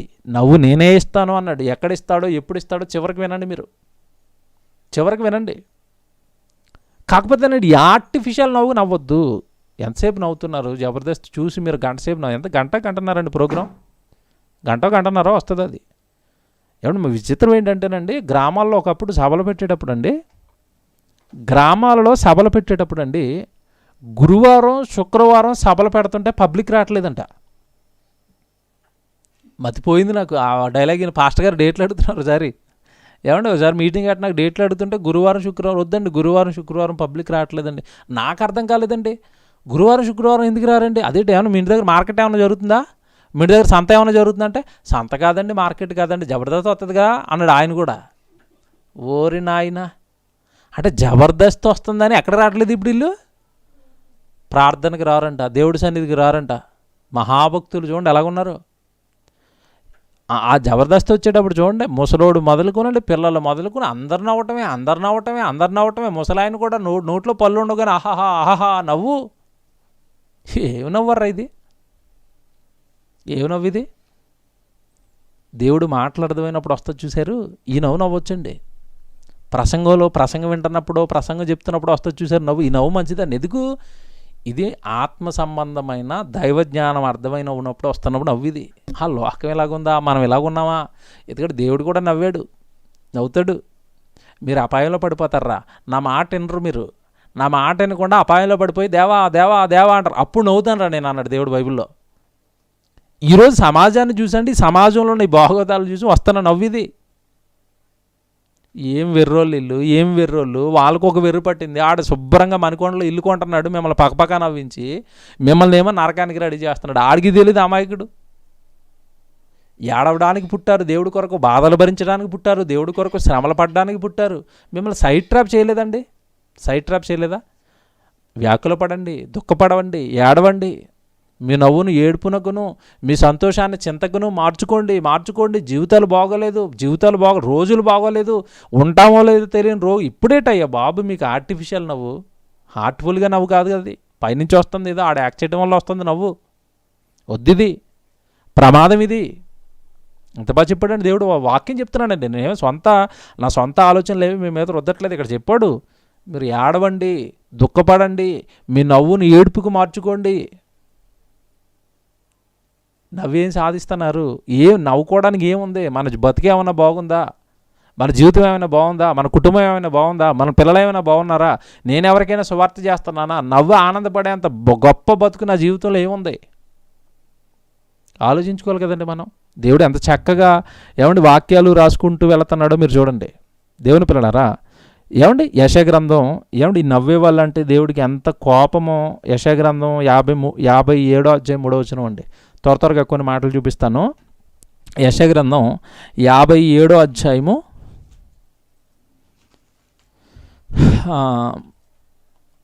3వ వచనం చూద్దామండి. యెషయా గ్రంథం 57వ అధ్యాయము 3వ వచనం మీరు చూస్తే, మంత్ర ప్రయోగపు కొడుకులారా, వ్యభిచార సంతానమా, ఎంత సీరియస్గా మాట్లాడుతున్నాడు చూడండి దేవుడు. వ్యభిచార సంతానమా, వేశ్య సంతానమా, మీరు ఇక్కడికి రండి. మీరు ఎవరిని ఎగతాళి చేయుచున్నారు? మీరు ఎవరిని ఎగతాళి చేయుచున్నారు? మీరు ఎవరిని ఎగతాళి చేయుచున్నారు? నా మీదే కామెడియా? మీరు ఎవరిరా ఎగతాళి చేస్తున్నారు? మీరు ఏ శక్తిని రా మీరు ఎగతాళి చేస్తున్నారు? ఈరోజు చూడండి, సినిమాల్లో దేవుడి మీద కూడా జోకులు అండి. దేవుడా అంటాడు దీర్ఘం సాగదీస్తూ. ఏమండి మళ్ళీ సినిమా హీరోల డైలాగులు ఎలాగుంటాయి? ఆ దేవుడు వచ్చినా సరే ఇప్పుడు నా చేతిలో నుంచి నిన్ను కాపాడలేటరు అంటాడు రౌడీతో, హీరో డైలాగ్ వేస్తూ. ఈడి శరీరం ఎంత, ఈడి కండ ఎంత, ఈడి బలం ఎంత? ఆఫ్టర్ ఆల్ ఒక దూతను పంపిస్తేనే అశ్షూరు సైన్యాన్ని నైట్ లేపేసింది. ఒక్క దూత నైట్ డ్యూటీ చేస్తే అశ్షూరు సైన్యం ఎగిరిపోయింది. దూత డ్యూటీ చేస్తే లక్షలకి సైన్యాన్ని లేపేసింది ఒక దూత వస్తే. ఇప్పుడు ఈ మట్టి కండలంట, ఈ మట్టి శరీరం గాడిని పట్టుకోవడానికంట దేవుడు రావాలంట. దేవుడు వచ్చినా సరే నాకు వస్తుందండి ఆ డైలాగ్ విన్నప్పుడు. చూస్తే పోతాడు, చూస్తే దేవుడు రావడం కాదు, ఒకసారి ఇలా చూస్తే కనపడ్డు. మళ్ళీ ఇప్పుడు వీళ్ళకి ఏం అర్థం కాలేదండి, దేవుడు అర్థం కాలేదు, దేవుడి యొక్క శక్తి అర్థం కాని వాళ్ళండి వీళ్ళు. మీరు ఎన్నాళ్ళు రా నన్ను ఎగతాళి చేస్తారు? మీరు ఎన్నాళ్ళు? ఆసిమా కామెడీ అని అంటే చాలా సీరియస్ రోల్ అండి దేవుడిది.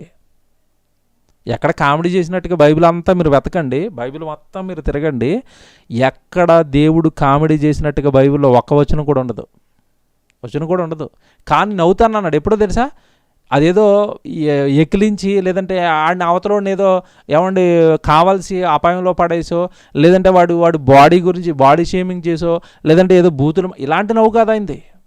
ఆయన కూడా నవ్వుతాను అన్నాడు. కానీ ఎప్పుడు నవ్వుతాను అన్నాడు? ఒకసారి చూడండి, సామెతల గ్రంథం మీకు చూపిస్తాను. సామెతల గ్రంథం మొదటి అధ్యాయము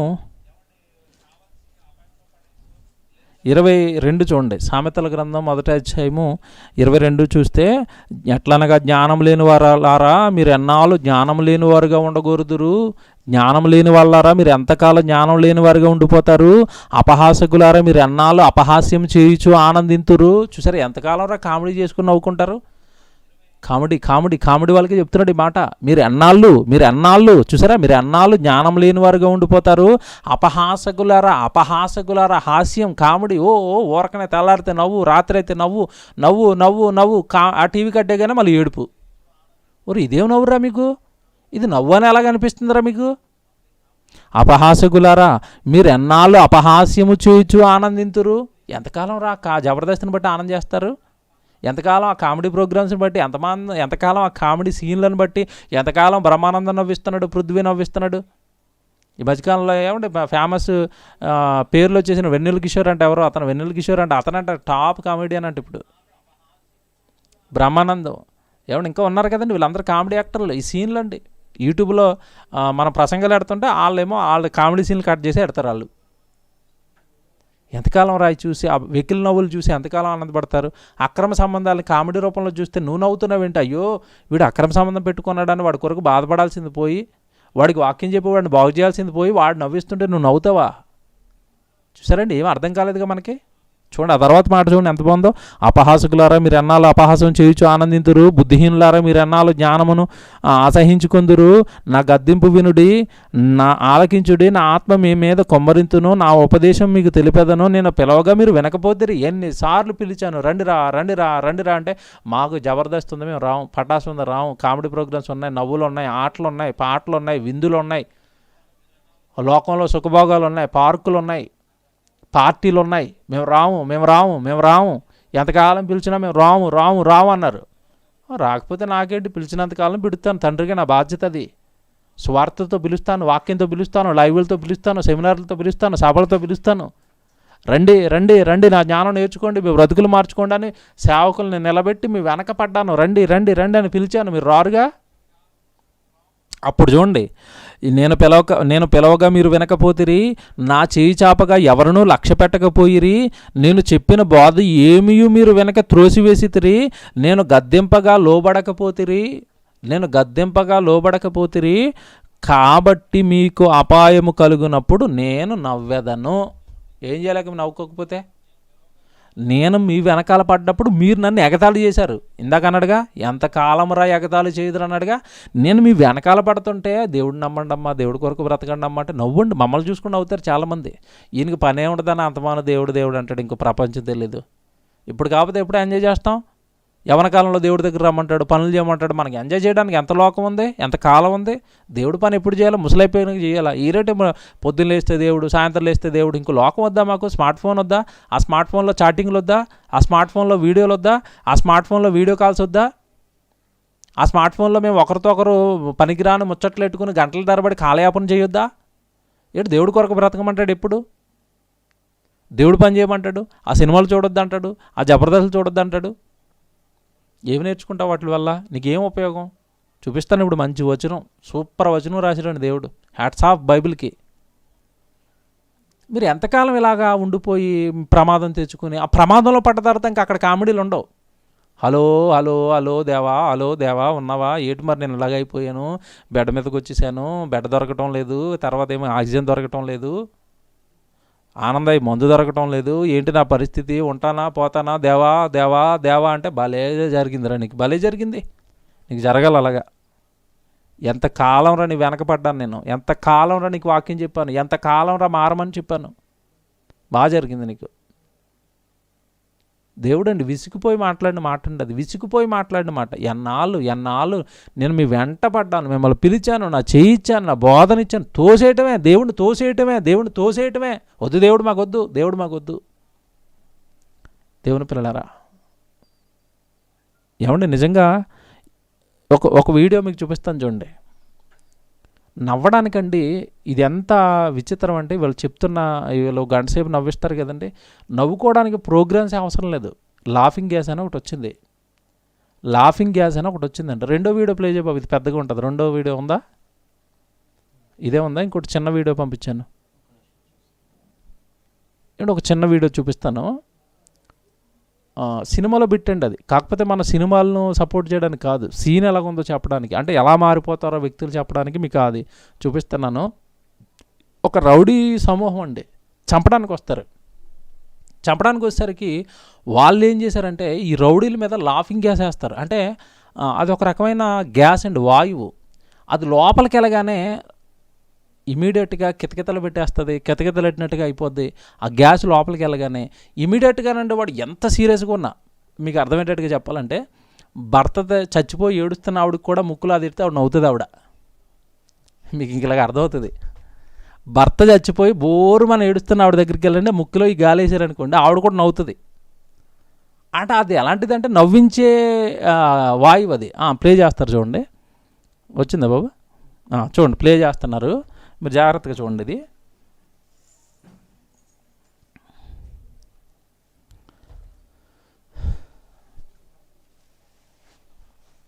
లాఫింగ్ గ్యాస్ అంటే ఎంతో కొంత ఐడియా ఉండే ఉంటుంది.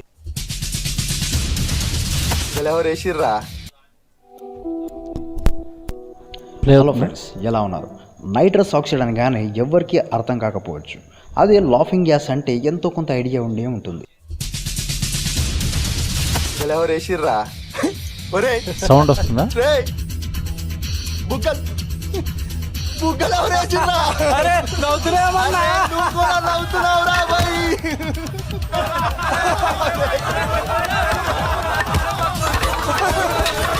దీనినే నైట్రస్ ఆక్సైడ్ అని అంటారు.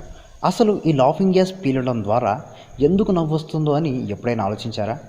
ఈ లాఫింగ్ గ్యాస్ లేదా నైట్రస్ ఆక్సైడ్ పీల్చినప్పుడు ఆ గ్యాస్ మన లంగ్స్లోనికి వెళ్ళి ఆక్సిజన్ని మన బ్రెయిన్కి, బ్లడ్కి వెళ్లకుండా ఆపేస్తుంది ఈ లాఫింగ్ గ్యాస్.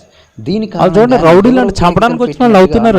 ఎందుకు నవ్వుతున్నారంటే అది వేసేసారు బెలూన్స్ లో పెట్టి లాఫింగ్ గ్యాస్ చెప్తున్నాడు చూడండి. వల్ల చాలా రిలీఫ్ అవుతారు. దీనిని ఎక్కువగా పీలవటం మన బ్రెయిన్ అండ్ బాడీకి డేంజర్ కూడా. 2010 నుంచి 2016 వరకు 25 మంది ఈ గ్యాస్ పీలటం ద్వారా చనిపోయారు. సో ఫ్రెండ్స్, ఎప్పుడైనా దీన్ని ట్రై చేసే ముందు జాగ్రత్తగా ఉండండి. ఫ్రెండ్స్, డైలీ మన ఛానల్లో వచ్చే మినిట్ ఫ్యాక్ట్ వీడియోస్ మీరు మిస్ అవుద్దు అనుకున్నట్టయితే తప్పకుండా సబ్స్క్రైబ్ చేసుకొని దాని పక్కన వచ్చే బెల్ ఐకాన్ని ఎనేబుల్ చేసుకోండి. Thank you. అసలు ఓకే, చూసారు కదండి, అది ఊపిరితిత్తుల్లోకి వెళ్ళిపోయండి, లోపలికి వెళ్ళిపోయి ఏమండి ఏదో కితకితలు పెట్టినట్టుగా అవడం వల్ల వాడికి వాడే నవ్వుతాడు. ఏమీ జోక్ అవసరం లేదు, ఎవరు అవసరం లేదండి, వాడికి వాడుగా నవ్వుతాడు. ఇది తర్వాత వీడియో ఉంది కదండి, అది పెద్దది చూపించలేదు మీకు నిజానికి. ఆ వీడియో తర్వాత ఒక వీడియో ఉంది. ఆ వీడియో సారాంశం ఏంటంటే, ఎవరైనా డిప్రెషన్లోకి వెళ్ళిపోయినాడంటే అప్పటికప్పుడు కాస్త వాడిని బయటికి తీసుకెళ్ళి రావడానికి గ్యాస్ని ఉపయోగిస్తారు, లాఫింగ్ గ్యాస్ని. అంటే ఇదంతా ఏంటంటే వాడికి పూర్తిగా వాడు రోగం పోదండి, వాడు బాధ పోదండి, అప్పటికప్పుడు ఏదో ఆ కొద్దిసేపు నవ్వుతాడు, అంతే. అది తర్వాత మళ్ళీ వీడి బాధలు వీడివే. ఓ మాట్లాడుతాను మీకు ఇప్పుడు మీకు అర్థమవుతుంది నేను చెప్పేది. వాడికి బాగా అప్పులు ఉన్నాయండి, బాగా భయంకరమైన కేసులు ఉన్నాయి వాడి మీద, లేదంటే ఏదో పెద్ద పెద్ద ప్రమాదంలో ఉన్నాడు, దుఃఖంలో ఉన్నాడు, ఏడుపులో ఉన్నాడు. అలాంటి వాడు జబర్దస్త్ చూశాడండి, చూస్తున్నంతసేపు నవ్వుతాడు. కట్టేయంగానే ఏమొస్తాయి చెప్పండి, మళ్ళా బాధలు జ్ఞాపకం వస్తాయి, మళ్ళా కష్టాలు జ్ఞాపకం వస్తాయి, మళ్ళా కన్నీళ్ళు జ్ఞాపకం వస్తాయి. పూర్తిగా పోయేది కాదుగా ఇది. ఇప్పుడు బైబిల్ చూడండి, అసలు వాటి వండర్ఫుల్ బైబిల్ అండి. దేవుడు ఎప్పుడో చెప్పాడు, నాయనా ఎందుకురా ఆర్టిఫిషియల్ రాని నవ్వు వస్తున్నట్టుగా యాక్టింగ్ చేసి మరలా టీవీ ఏడుస్తూ నీకు ఎందుకురా కొడుకే, నీ బాధలు ఎందుకు నీకు? నా మాట వినొచ్చుగా, నేను బ్రతకమన్నట్టుగా బ్రతకొచ్చుగా. నా పనిలో ఉంటే నీకు నవ్వు వస్తుంది, నా పనిలో ఉంటే నీకు ఆనందం వస్తుంది, నా పనిలో ఉంటే నీకు సంతోషం వస్తుంది. ఆ సంతోషము, ఆ ఆనందము, ఆ చిరునవ్వు నీకు శాశ్వతంగా ఉండిపోతుంది. దేవుడి పనిలో ఆనందాలు ఉన్నాయి, దేవుడి పనిలో సంతోషం ఉంది. ఆనందించండి, ప్రభునందు ఆనందించండి, ఎల్లప్పుడూ ఆనందించండి అన్నాడు. ప్రభులో ఆనందించవచ్చు. కానీ ఇలాంటి పనికిరాను పెట్టుకుని ఆనందించిన మరలా బాధేగా. దేవుడి పనిలో ఉండు. ఎవడన్నా కొట్టేశాడా? ఎవడన్నా నిన్ను తిట్టేశాడా? ఎవరైనా నిన్ను ఏదైనా హేళన చేశారా? ఎవరైనా నిన్ను ఏదైనా గేలు చేశారా? దేవుళ్ళో ఉన్నప్పుడు వెంటనే అక్కడ ఏమన్నాడు? మత్తయి వార్తలు మీరు చదువుకుంటారు. నా నిమిత్తము మీరు కష్టం వచ్చినా, కన్నీళ్ళు వచ్చినా, వేదనలు వచ్చినా, దుఃఖాలు వచ్చినా ఏం చేయమన్నాడు? ఆనందించి సంతోషించండి. అంటే శ్రమల్లో దేవుడి కొరకు పనిచేస్తూ కష్టం వచ్చినప్పుడు, కన్నీళ్ళు వచ్చినప్పుడు సంతోషించండి, ఆనందించండి. ఈ సంతోషము, ఈ ఆనందము మనకి శాశ్వత కాలం ఉండిపోతుంది. వచ్చిన చూపిస్తాను, జాగ్రత్తగా మీరు ఏమండి ఈ వాక్యం చదువుకోండి. సామెతల గ్రంథం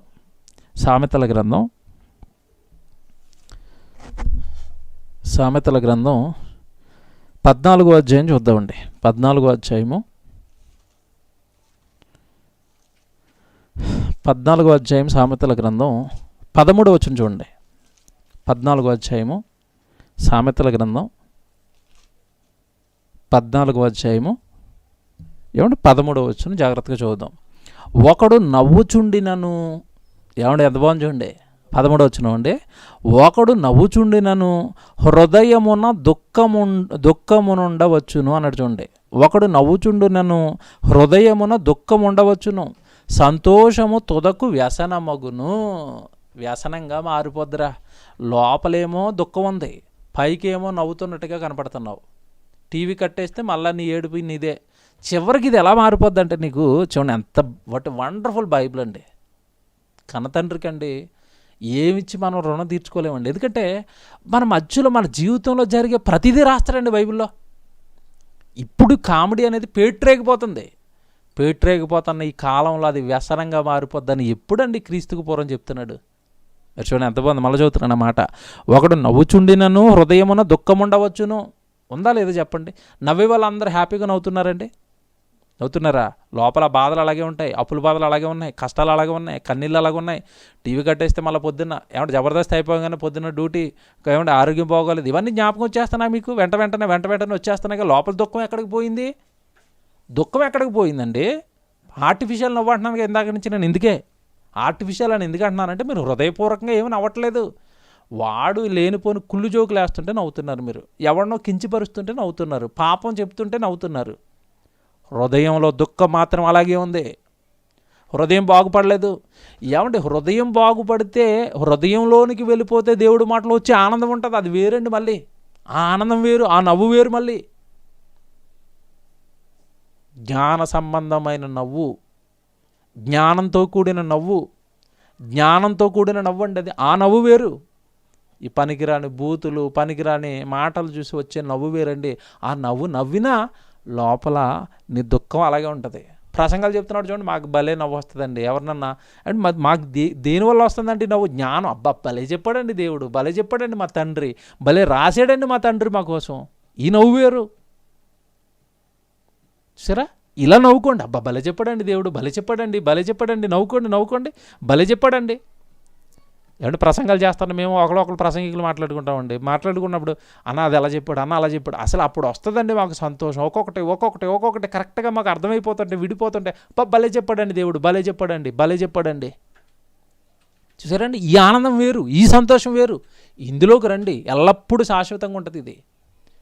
ఆ జబర్దస్తుడు, ఆ కామెడీలు, ఆ సినిమాలు చూడటం నేర్చుకున్నారా, అది మీకు వ్యసనంగా మారిపోతుంది. చూడండి చెప్తున్నాడు కిందకి వెళ్ళేసరి కదేగా, ఒకడు నవ్వుచుండెను హృదయమున దుఃఖముండవచ్చును, సంతోషము తుదకు వ్యసనమగును. సంతోషము వ్యసనంగా మారిపోతుంది. మద్యపానం వ్యసనం, ధూమపానం వ్యసనం, ఈ వ్యసనాలు మనకు తెలుసు. నువ్వు ఇలాగ ఆర్టిఫిషియల్ నవ్వు నవ్వటం కూడా వ్యసనమేరా బాబు. నీకు అది అలవాటు పడిపోతే ఆ కొద్దిసేపు నవ్వుతావు, తర్వాత మళ్ళీ మొహం మాడిపోద్ది, తర్వాత మళ్ళీ కన్నీళ్ళు నీవే, నీ దుఃఖం నీదే. ఎందుకురా అది? దేవుడి దగ్గరికి రా, దేవుడికి ప్రార్థన చేయి. నీకు ఏ దుఃఖం అయితే ఉందో, ఏ కష్టం అయితే ఉందో అది దేవుడిని అడుగు. దేవా నీ పని చేస్తాను దేవా, నీ పనిలో నాకు ఆనందం ఉందేవా, నీ వాక్యంలో నాకు ఆనందం దేవా, ఇవి నన్ను చుట్టేసేదేవా, ఈ కష్టాల నుంచి నన్ను బయటికి తెచ్చేదేవా అని ఏడువు. దావీదు ఏడ్చినట్టు ఏడువు. ఆ పాపం నుండి బయటపడడానికి ఏడువు, ఆ కష్టం నుండి బయటపడడానికి ఏడువు. దావీదుకి ఎన్నండి శ్రమలు చుట్టేసాయి, దావీదుకి ఎన్నండి కష్టాలు చుట్టేసాయి. కీర్తన గ్రంథం మీరు చదవండి, ఎన్ని శ్రమలో ఎన్నో కష్టాలు. చివరికి కన్న కొడుకు తరుముతున్నాడు అబ్షాలోము. కన్న కొడుకైన అబ్షాలోము తరుగుతుంటే జబర్దస్త్ చూడలేదు ఆయన కష్టంలో, కన్నీళ్ళల్లో. కామెడీ షోలు చేయించుకోలేదు. కీర్తనలు రాస్తున్నాడు, దేవా నువ్వే నా బలం, నువ్వే నా కోట, నువ్వే నన్ను కాపాడాలి, నన్ను ఎవరు కాపాడతారు ప్రభా, నువ్వే. కష్టంలో ఇంకా దేవుడికి దగ్గర అవుతున్నాడు, కీర్తనలు రాస్తున్నాడు. ఏం భక్తులండి ఈరోజు, ఏం మనసులండి ఇవి, ఏ మనసులు ఇవి? కష్టం వచ్చినప్పుడు ఏడుస్తుంటే ఏ తండ్రి అండి, అమ్మ కొడుకు కష్టం వచ్చిందని తండ్రి కృప నీ మీద ఉంటుందిగా. శ్రమలలో విధేయత ఎలా నేర్చుకోవాలి? 3 పాటలు మాట్లాడానండి, వినండి. శ్రమల్లో విధేయత నేర్చుకోవాలి, శ్రమల్లో దేవుడికి దగ్గర అవుతాం దేవుని పిల్లలారా. కనుక మీరు చాలా జాగ్రత్తగా ఆలోచిస్తే ఈ కొద్దిసేపు నవ్వుతున్నారు, లోపల దుఃఖం అలాగే ఉంటుంది. ఏం పోవట్లేదురా, లోపలేమో పాపాన్ని పెట్టుకున్నావు, పాపం చేస్తూనే ఉన్నావు. దేవుడు భయం నీకుంది. అమ్మో దేవుడు ఎలా చెప్తున్నాడు, నేను ఎలా ఉన్నానన్న భయం నీకుంది.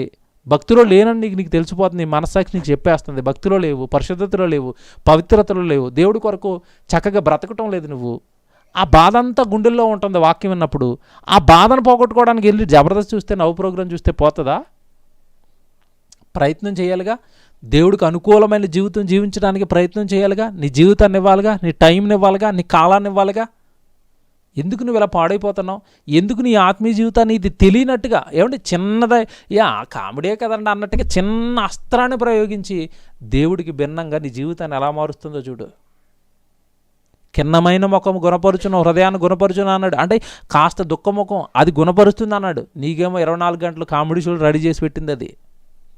నీకెక్కడ బాధ వస్తుంది? నీకెక్కడ పరమ తండ్రి బాధన ఆవేదన నీకెక్కడ ఎక్కనిస్తుంది అది? అమ్మో నా తండ్రి బాధలో ఉన్నాడా, నా పరలోక తండ్రి ఆవేదనలో ఉన్నాడా, నా ప్రభువు నా కొరకు ప్రాణం పెట్టాడు, ఆ శిలువలో రక్తం కార్చేశాడా, నేనేంటి ఇలా పక్కపక్క నవ్వుతున్నాను, ఆయన రక్తం కారిస్తాను అక్కడ నిన్ను రక్షించడానికి. చూసారా? అంటే కంప్లీట్గా దేవుడి బాధ, దేవుడి కష్టం, దేవుడి ఆవేదన ఎక్కనివ్వకుండా హృదయపూర్వకంగా కాకండి పైపైన నవ్వుకునేటట్టుగా హాస్యం అనే అస్త్రాన్ని సాతాను ఆత్మీయ జీవితాల పైన ప్రయోగించిందండి ఇది. ఎంత బాగుంది చూసారా వచనాలు, ఎంత బాగా దేవుడు మాట్లాడుతున్నాడు చూసారా దేవుని పిల్లలారా. హృదయపూర్వకంగా నవ్వు రావట్లేదండి. ఏమండి ప్రసంగి గ్రంథం ముగించేస్తాను, ఇక 2 వచనాలు చూపించి. ప్రసంగి గ్రంథం అండి 2వ అధ్యాయం 1వ వచనం. ప్రసంగి గ్రంథం 2వ అధ్యాయము 1వ వచనం. ప్రసంగి గ్రంథం సొలొమోను గారు తన జీవితంలో ఇదిగో ఇప్పుడు అక్కడ చెప్పాడుగా, తన జీవితంలో అది ఎలా నెరవేరిందో చెప్తున్నాడు. ముగించేస్తాను ఇక. 2వ అధ్యాయం 1వ వచనం. కానీ నిన్ను సంతోషము చేత శోధించి చూతును, సొలొమోన్ గారు అనుకున్నాడంట, నీకు ఎప్పుడు కామెడీలు పెట్టి సంతోషంగా ఉంచుదాం అనుకున్నాను నేను నిన్ను సంతోషము చేత శోధించి చూతును, నీవు మేలు అనుభవించి చూడుమని నేను నా హృదయంతో చెప్పుకుంటుని, అయితే అది వ్యర్థ ప్రయత్నమాయను, నవ్వుతో నీవు వెర్రిదానవనియు. సొలొమోన్ ఏమంటున్నాడంట, సొలొమోన్ గారు ఏమంటున్నారు, నవ్వుతో నీవు వెర్రిదానవనియు, సంతోషముతో నీ చేత కలుగునది ఏమీ లేదని నేను అంటిని. చూసారా, ఈ నవ్వు వలన కలిగేది ఏమి లేదు, ఈ ఆర్టిఫిషియల్ సంతోషం వలన నీకు కలిగేది ఏమీ లేదు, నీ హృదయం గుణపరచబడదు, నీ పాపం ఏమీ పోదు, నువ్వేమి దేవుడి దగ్గరికి అవ్వవు, నీకు పనికిరానిది నీకు సంతోషం ఎలాగవుతుంది, నిన్ను బాగు చేయింది నీకు నవ్వు ఎలాగవుతుంది, నేను ఆల్రెడీ ట్రై చేసి అదంతా వేస్ట్ అని చెప్పాను అంటున్నాడు సొలొమోన్ గారు. ఆయన కాలంలో రాజు కదండి, ఈ కామెడీ యాక్టర్లను ఎంతమంది తెప్పించుకున్నాడో, చేయండి రా జోకులు వేయండి రా నవ్వుకుంటానని, వేస్ట్, అది కూడా వేస్ట్ అంటున్నాడు, అది వ్యర్థమే అంటాడు కిందకి వెళ్ళేసరికి, అది వ్యర్థమే, ఏ ఉపయోగం, ఆడు జోకులు వేసినంతసేపు నవ్వుతాం, తర్వాత ఎడుతాం, ఏం ఉపయోగం దీనివల్ల, బ్రతుకు మారదుగా, పాపం పోదుగా, దేవుడికి దగ్గర అవ్వంగా. లేకపోతే సైంటిఫిక్గా ఎవడు నవ్వడం ఆరోగ్యం అండి, ఏం ఉపయోగం ఆరోగ్యం ఉంటే, అన్నీ ఉన్న ఆరోగ్యం ఉంది, ఆస్తి ఉంది, సంపద ఉంది, అన్నీ ఉన్నాయి, చచ్చిపోయిన ధనవంతుడు నరకానికి వెళ్ళి కాలుతున్నాడు, ఏమి ఉపయోగం నీకు ఆరోగ్యం ఉండటం, ఏ ఆరోగ్యం కావాలి నీకు ఇప్పుడు, శరీర ఆరోగ్యం కావాలా, ఆత్మ ఆరోగ్యం కావాలా, ఆత్మకు రోగం ఉంది, అది వాక్యంతో పోతుంది, అది నువ్వెందుకు చేయవు. చూసారా, అంటే దేవుడు ఎంత చక్కగానండి వెళ్తాడు, నవ్వుతో ఏమంటున్నాడంటే సొలొమోన్ గారు, నవ్వుతో నువ్వు వెర్రిదానవనియు, ఏమి నవ్వురా బాబు, ఎర్రిది ఆర్టిఫిషియల్ నవ్వు, ఏం ఉపయోగం దాంతో, నవ్వుతో నువ్వు వెర్రిదానవనియు, సంతోషముతో నీ చేత కలుగునది ఏదీ లేదని నేను అనుకున్నాను, నాకు తెలిసిపోయింది ఏమీ లేదు, ఇది వ్యర్థమే, నవ్వు ఉపయోగం లేదు. దేవుడు చూడండి నవ్వు వలన ఉపయోగం లేదని చెప్తుంటే సైతాన్ ఏం చెప్పింది, నవ్వుతూ బ్రతకాలి, నవ్వుతూ చావాలి, నవ్వుతూ బ్రతకాలి, దుఃఖపడుతూ బ్రతకని దేవుడు చెప్పాడు. ఇక బ్రహ్మానందం గారు అయితే అసలు నేను చచ్చిపోయానండి ఆ మాట విని, అసలు ఆయన మాట విని బ్రహ్మానందం గారు ఏమన్నారంటే, ఈ జీవితాన్ని అలాగే వృధా చేశాడు ఆయన. ఏ వృధా అంటే అందరినీ నవ్వించుకుంటూ నా జీవితాన్ని కొనసాగించేశాను. తర్వాత నెక్స్ట్ సభలో మాట్లాడుతున్నాడు, ఒకవేళ వచ్చే జన్మలో నేను ఈగనై పుడితే నా చుట్టూ ఉన్న 10 ఈగలు నవ్విస్తాడట, నేను వచ్చే జన్మలో దూడై పుడితే నా చుట్టూ ఉన్న 10 దూడలు నవ్విస్తాను, నేను వచ్చే జన్మలో చీమై పుడితే నా చుట్టూ ఉన్న 10 చీమల్ని నవ్విస్తాను. ఇంక నవ్వే హాస్య బ్రహ్మ ఎవరండి, బ్రహ్మానందం, దేవుడిని చేశారు. చూసారండి ఎంత పిచ్చండి ఈరోజు లోకానికి. నేను మీకు ఇది అర్థం కావాలి, ఆ రోజు లోతు కుటుంబం చుట్టూ వ్యభిచారం అనే పాపం పెద్దగా ఉంది, ఈరోజు ఈ తరంలో మన చుట్టూ హాస్యం అనేది కోటలు కట్టుకొని కూర్చుంది. ఇప్పుడు మీరేమైనా పడిపోతున్నారో చూసుకోండి, దాంట్లో పనికిరాని నవ్వు కోసం, పనికిరాని దానికోసం మీ కాలాన్ని ఇచ్చి ఆర్టిఫిషియల్గా ఏదో పైనుంచి అలాగేదో 4 సార్లు నవ్వేమని అది కట్టగానే ఏడుపు దుఃఖం, ఆ దుఃఖాన్ని ఆ ఏడుపు నేను హృదయాన్ని గుణపరిచేది దేవుడిగా, ఆ గంట టైం ఏదో, గంటన్నర టైం ఏదో, 2 గంటల టైం ఏదో దేవుడికి ఇవ్వరాదు. దేవుడు మంచి విషయాలు చెప్తాడు, నీకు మంచి నేర్పిస్తాడు దేవుడు నీకు. సమాజానికి అత్యంత అవసరమైన మెసేజ్ అండి ఇది, ప్రస్తుత సమాజానికి అత్యంత అవసరం ఇది. వాళ్ళ ట్రాప్లోకి వెళ్ళిపోతున్నారు క్రైస్తవులు కూడా. నవ్విస్తానన్నాడు దేవుడు, నేను ఇస్తానన్నాడండి నవ్వు. దేవుడిచ్చే నవ్వు కోసం ఎదురు చూడండి, ఈ కామెడీ యాక్టర్లు ఇచ్చే నవ్వు కోసం కాదు.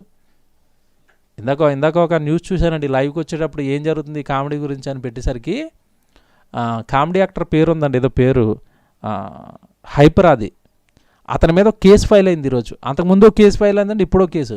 అంతకుముందు ఒక కేసు ఫైల్ అయింది. ఏం కేసు అంటే, అనాథ పిల్లల్ని కించపరుస్తూ కామెడీ చేశారని ఈ అనాథ పిల్లల్ని సపోర్ట్ చేసే సంస్థలన్నీ కేసు పెట్టాయి. దిక్కు మొక్కు లేకుండా వాళ్ళు ఏడుస్తుంటే అనాథ పిల్లలు వాడి మీద జోకులండి. ఈరోజు అతని మీద మరొక కేసు. ఆ కేసు ఏంటంటే, ఏదో మన తెలంగాణకు సంబంధించిన ఒక సంస్కృతిని ఏమంటే తప్పుపడుతూ జోకులు వేసాడని వాళ్ళందరూ కేసు వేశారు మళ్ళీ. చూసారండి వీళ్ళు ఎలాగున్నాయంటే, వీళ్ళు నవ్వించడానికి ఏం చేస్తున్నారంటే ఇంకా అసలు అదుపు లేదండి వీళ్ళ జోకులకి. సెంటిమెంట్స్ని కూడానండి, జాలిపడే విషయాలను కూడా కామెడీ చేశారు, పాపాన్ని కూడా కామెడీ చేశారు, బాధపడే విషయాలను కూడా కామెడీ చేశారు, భయపడే విషయాలను కూడా కామెడీ చేశారు. మిక్స్డ్ చేసండి. దేవుడు ఏ లక్షణాలు అయితే పిల్లల్లో చూడాలనుకున్నారో వాటి అన్నిటిని మిక్స్ చేసి హాస్యం రూపంలో ఈరోజు దెయ్యం పట్టుకొచ్చింది. తెలివైన వాడైతే జ్ఞానం అయితే గ్రహిస్తాడు ఇవన్నీ. దైవజ్ఞానం ఉంటే తెలిసిపోతాయి ఇవన్నీ. అమ్మో ఇది సాతానుది. చివరి మాట లోకాసు వార్త, చివరి మాట లోకాసు వార్త 6వ అధ్యాయము 21, 22, 23 రాసుకోండి. లోకాసు వార్త 6వ అధ్యాయము 21, 22, 23 చదువుకుందామండి. 21 చదువుతున్నాను. ఇప్పుడు ఆకలి కొనుచున్న మీరు ధన్యులు. ఆకలి కొన్నవాడికి ఏముంటుంది చెప్పండి మొహంలో? ఏడుపు. ఆకలి కొంటున్న మీరు ధన్యులు. నా నిమిత్తం సువార్తకి వెళ్ళిపోతున్నారు కదా, తిని ఉండలేదు కదా టైంకి, ఆకలి కొంటున్నారు కదా నాయన, కొద్ది కాలం భరించండి రా కష్టాలు. ఇప్పుడు ఆకలి కొంటున్న మీరు ధన్యులు. మీకు ఆకలి లేని లోకానికి వెళ్ళిపోతారు, బాధ లేని లోకానికి మీరు వెళ్ళిపోతారు. నా నిమిత్తం ఆకలి దప్పులు భరిస్తున్నారుగా, మీరు ధన్యులు. ఎంత బాగుంది చూడండి ఇక్కడ. ఆకలి కొనుచున్న మీరు ధన్యులు, మీరు తృప్తిపరచబడుదురు. ఇప్పుడు ఏడ్చుచున్న మీరు ధన్యులు. ఇప్పుడు ఏడ్చుచున్న మీరు ధన్యులు. ఏడుస్తున్నారా, నవ్వుతున్నారా? ఏడిస్తే ధన్యులు అవుతారు, నవ్వితే దరిద్రులు అయిపోతారు దేవుడి దృష్టిలో. వాక్యం చెప్తున్నాను నేను, భయపడేది ఏం లేదండి. ఇదేంటి ఇలాగనేస్తున్నారని అనడానికి ఏం లేదు. ఎవరున్నా ఈ ట్రాప్లో మీకే, ఇది మీకే దేవుడు చెప్పమన్నాడు. దేవుడు చెబుతున్నాడు ఇక్కడ. ఏడ్చుచున్న మీరు, ఇప్పుడు ఏడ్చుచున్న మీరు ధన్యులు. ఇప్పుడు ఏడ్చుచున్న మీరు ధన్యులు. ఇప్పుడు ఏడ్చుచున్న మీరు ధన్యులు. దేవుడి కోసం ఏడుస్తున్నారుగా, సేవ కోసం వచ్చే కష్టాలకు ఏడుస్తున్నారుగా, పిల్లల కోసం ఏడుస్తున్నారుగా, భర్త కోసం ఏడుస్తున్నారుగా, భార్య కోసం ఏడుస్తున్నావుగా, నీ చుట్టుపక్కల ఉన్న గ్రామం కోసం ఏడుస్తున్నావుగా, దేవుడి కష్టాలను చూసి కన్నీళ్లు కారుస్తున్నావుగా, దేవుడి శ్రమను చూసి కన్నీళ్లు కారుస్తున్నావుగా, ఏడుస్తున్నావుగా. ఆ హృదయం మంచిది, గుణపరిచేది, దేవుడికి నిన్ను దగ్గర చేసేది, దేవుడు నీకు తోడుగా ఉంచేది అది. ఇప్పుడు చూడండి ఎంత బాగా రాశాడో. ఇప్పుడు ఏడ్చుచున్న మీరు ధన్యులు. ఇప్పుడు ఏడ్చుచున్న మీరు ధన్యులు. మీరు నవ్వుదురు, మీరు నవ్వుదురు, మీరు నవ్వుదురు కానీ, మీరు నవ్వుదురు కానీ, మీరు నవ్వుదురు కానీ. ఇప్పుడు మాత్రం ఏడవండి, ఇప్పుడు మాత్రం బాధపడండి, ఇప్పుడు మాత్రం మీ బ్రతుకుల గురించి ఆలోచించుకోండి. హృదయపూర్వకంగా లేని నవ్వొద్దండి, వద్దు, దానివల్ల ఉపయోగం లేదండి. ఇప్పుడు ఏడుస్తున్నారా, తర్వాత నవ్వుతారు. ఇప్పుడు నవ్వారా, తర్వాత ఏడుస్తారు. మీ ఇష్టమే కాదు. నవ్వు పేరుతో మీతో పాపం చేస్తుంది అది. దేవుడు ఆజ్ఞకు భిన్నంగా, ఆజ్ఞకు భిన్నం అది, ఆజ్ఞకు భిన్నం అది. మీరు ఆడవండి, మీ హృదయాలు మీ గురించి ఆడవండి, మీ పిల్లల గురించి ఆడవండి, మీ కుటుంబం గురించి ఆడవండి. మీరు బాగోలేదు కదా, నవ్వడానికి మీ బ్రతికేం బాగుంది? దేవుడు బాధ అండి అది. ఏముందని నవ్వుకుంటారు మీరు? ఏముందని నవ్వుకుంటారు? కుటుంబం బాగోలేదు, పిల్లలు బాగోలేదు, మీ ఆత్మీయ జీవితం బాగోలేదు. మీరు దేవుడు పని చేయమన్న పనిలోకి ఏమంటే పరిపూర్ణంగా మీరు పనిలో లేరు. దేనిని బట్టి నవ్వేసుకుంటారు మీరు? చూడండి ఎంత బాగున్నాయి దేవుడి వాక్యాలు. ఇప్పుడు ఏడ్చుచున్న మీరు ధన్యులు, తర్వాత మీరు నవ్వెదరు, తర్వాత మీరు నవ్వెదరు. 22 మనుష్య కుమారుని నిమిత్తము మనుషులు మిమ్మల్ని ద్వేషించి, వెలివేసి, నిందించి, మీ పేరు చెడ్డదని కొట్టువేయినప్పుడు మీరు ధన్యులు. ఆ దినమందు మీరు సంతోషించి గంతులు వేయండి. శ్రమలు వచ్చినప్పుడు గంతులేయండి, శ్రమలు వచ్చినప్పుడు గంతులేయండి. నా పనిలో ఆనందించండి, నా పనిలో ఆనందించండి. నా నిమిత్తం కష్టాలు వస్తే ఆనందించండి, కానీ వెకిలి నవ్వులొద్దు, ఆర్టిఫిషియల్ నవ్వులొద్దు, లోక సంబంధమైన వద్దు. చూడండి ఎంత బాగుంటుందో. ఇదిగో మీ ఫలము పరలోకమందు గొప్పదై ఉండును. మీ పరలోకంలో ఫలం, మీకు పరలోకంలో ఫలం. దేవుడి కోసం ఏడిస్తే పరలోకంలో ఫలం. ఇక్కడ నవ్వుతే దేవుడి దృష్టిలో అసహ్యులు, దరిద్రులు. చూడండి తర్వాత మాట చూడండి. వారి పితరులను, ప్రవక్తలను అదే విధముగా మన ప్రవక్తలకి, మన పితరులకు కూడా అలాగే చేశారు. హింసలు పెట్టారు, బాధలు పెట్టారు, కష్టాలు పెట్టారు, కన్నీళ్ళు పెట్టారు. వాళ్ళంతా అవి మింగారు, కన్నీళ్ళు దిగమింగారు భూమి మీద ఉన్నప్పుడు. ఏమండి, వాళ్ళ జీవితాల్లో సుఖాలు లేవండి, వాళ్ళ జీవితాల్లో సంతోషాలు లేవండి, వాళ్ళ జీవితాల్లో ఆనందాలు లేవండి. నీకు అర్థమైతే నీకెక్కడ వస్తుంది ఇదంతా? దేవుడు అర్థమైతే ఎక్కడ వస్తుందండి? దేవుడు అర్థమైన వాడికి ఇవేవి రావండి. ఎప్పుడు 24 గంటలు దేవుడి కోసం ఆలోచిస్తాడు. ఒక సహోదరుడు దూరం అయిపోతుంటే దేవుడి పనికి ఆలోచిస్తూ ఉంటాడు. మాకు ఏముంటాయి 24 గంటలు? ఎవరు రావట్లేదు వాక్యంలోకి, ఎవరు వింటలేదు లైవ్, ఎవరి కుటుంబం ఎలాగుంది, ఎవరి కష్టాలు ఎలాగున్నాయి, ఎవరి ఆరోగ్యాలు ఎలాగున్నాయి, ఓ పక్క ఇవి, ఓ పక్క పొద్దున్న ప్రసంగం, సాయంత్రం ప్రసంగం, తర్వాత మా కుటుంబం, మా పిల్లలు, మా బాధలు. ఎప్పుడునండి ఎక్కడండి టైం నవ్వుకుని పనికిరాని నవ్వుల కోసం? ఏదండి టైం? దేవుడు అర్థమయ్యాడా? మీ జీవితం కూడా చాలా బాగుంటుందండి, ఇలాగే ఉంటుంది. కనుక ఆత్మీయ జీవితాన్ని నాశనం చేయడానికి సాతాను ప్రయోగించిన మరొక పాపపు అస్త్రమే హాస్యం. చార్లీ చాంప్లిన్ మొదలుకునండి ఈరోజు తెలుగులో మన దగ్గర ఉన్న కమెడియన్స్ వరకు వీళ్ళందరూ కూడా వాడి అస్త్రంలో వాడబడుతున్న బాణాలు ఇవి. వాడి అస్త్రంలో వాడబడుతున్న బాణాలు ఇవి. విచిత్రం ఏంటంటే నాకు మతిపోయింది. కామెడీకి అంత పెద్దపేట జరుగుతుందంటే క్రైస్తవ్యంలో ఈ ప్రోగ్రామ్స్ జరుగుతాయి కదండి. ఏం ప్రోగ్రామ్స్ అవి? డిసెంబర్ 25కి ప్రోగ్రామ్స్ జరుగుతాయిగా. డిసెంబర్ 25కి ప్రోగ్రామ్స్. ఆ ప్రోగ్రామ్స్లో కూడా కామెడీ స్కిట్లు వేస్తున్నారు మన వాళ్ళు. క్రిస్మస్ ప్రోగ్రామ్కి వాక్యం చెప్పడానికి వెళ్ళాను నేను. నన్ను కూర్చోబెట్టేసారు, వేదిక ఎక్కిచ్చేశారు. అయ్యగారు వేదిక మీద వచ్చారనేసరికి ఇంక వాక్యం ఇచ్చేస్తారేమో అనుకున్నాను. ఒకదాని తర్వాత ఒకటి వస్తున్నాయి. ఒకటేమో మనకు తెలుసు కదా యేసుప్రభుకి సంబంధించిన గొర్రెపిల్ల జాన్లు ఇది ఒకటి వేశారు. అది అయిపోయిన వెంటనే ఒక కామెడీ స్కిట్ స్టేజ్ పైన ప్రజలను పకపక నవ్వించేసి అప్పుడు ఇచ్చారు వాక్యం. ఊరు నాయన చూసారా? ఆ జబ్బు నెమ్మదిగా సంఘాలకు అంటుకుంటుంది. ఆ జబ్బు అనేది నెమ్మదిగా క్రైస్తవ్యంలోకి వచ్చేసింది. డాన్సులు వేసేవారు వాళ్ళు. ఇప్పుడు క్రైస్తవ్యంలో డాన్సులు, స్టెప్పులు. ఒక ఆవిడైతేనండి యూట్యూబ్లో తెగ కనపడుతుందండి. తల్లిగారికి నమస్కారం. పాట అండి ఎలా పాడుతుందంటే దేవుడి పాట సినిమా స్టైల్లో పాట పాడుతూ డ్యాన్స్ వేస్తుంది స్త్రీ, సేవకురాలు. దౌర్భాగ్యం అండి. లోక సంబంధమైనవన్నీ కూడా సంఘాన్ని అంటేస్తున్నాయండి. లోక సంబంధమైనవన్నీ కూడా సంఘంలోకి ఎంటర్ అయిపోయినాయండి. లోక సంబంధమైనవన్నీ కూడా విశ్వాసులను పట్టేసేయండి. తప్పని తెలియకుండా పట్టేసేయండి. వాక్యం తెలియకుండా పట్టేసేదండి. ఎన్ని వాక్యాలు చూపించాను ఇప్పుడు బైబిల్లో మీకు. హాస్యం ఎంత ప్రమాదమా? హాస్యం అంటే దేవుడికి ఎంత అసహ్యమా? అవునాయన. హార్ట్ఫుల్ హాస్యం కాదురా అది. దుఃఖంలో బాధ అలాగే ఉంటుంది. జస్ట్ నోరు పెదాలు నవ్వుతున్నాయి అంతే. ఎదుగురా నాయన కొడుక, ఎందుకు అది వ్యసనంగా మారిపోతుంది చివరికి. నీకు ఉపయోగం ఏముండదు, నీ గుణమేమీ బాగుపడదు. అర్థమైంది అనుకుంటున్నానండి. కాబట్టి జాగ్రత్తగా ఉండండి. ఈ వెకిలి నవ్వులు వద్దండి. దేవుడు పని చాలా ఉంది మనకి. దేవుడి రోదన చాలా ఉంది మనకి బైబిల్లో. చదువుతుంటే ఎక్కడెక్కడ నవ్వు వస్తుందండి.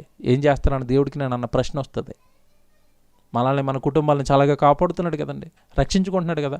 ఆ రక్షిస్తూ ఆయన వేదనలో ఉన్నాడుగా, బాధలో ఉన్నాడుగా. ఏం చేస్తున్నాను తండ్రికి, ఏం ఆనందాన్ని ఇస్తున్నాను నా తండ్రికి అని ఆయన నవ్వు గురించి ఆలోచించండి. మన వెకిలి నవ్వుల గురించి వద్దు. నవ్విస్తాడు ఆయన. మీరు పరలోకం వస్తే బోల్డ్ నవ్వుకుందరు కానీ అక్కడ నవ్వుకుందరు కానీ. కాబట్టి జాగ్రత్తగా మీ ఆత్మీయ జీవితాన్ని కాపాడుకోండి.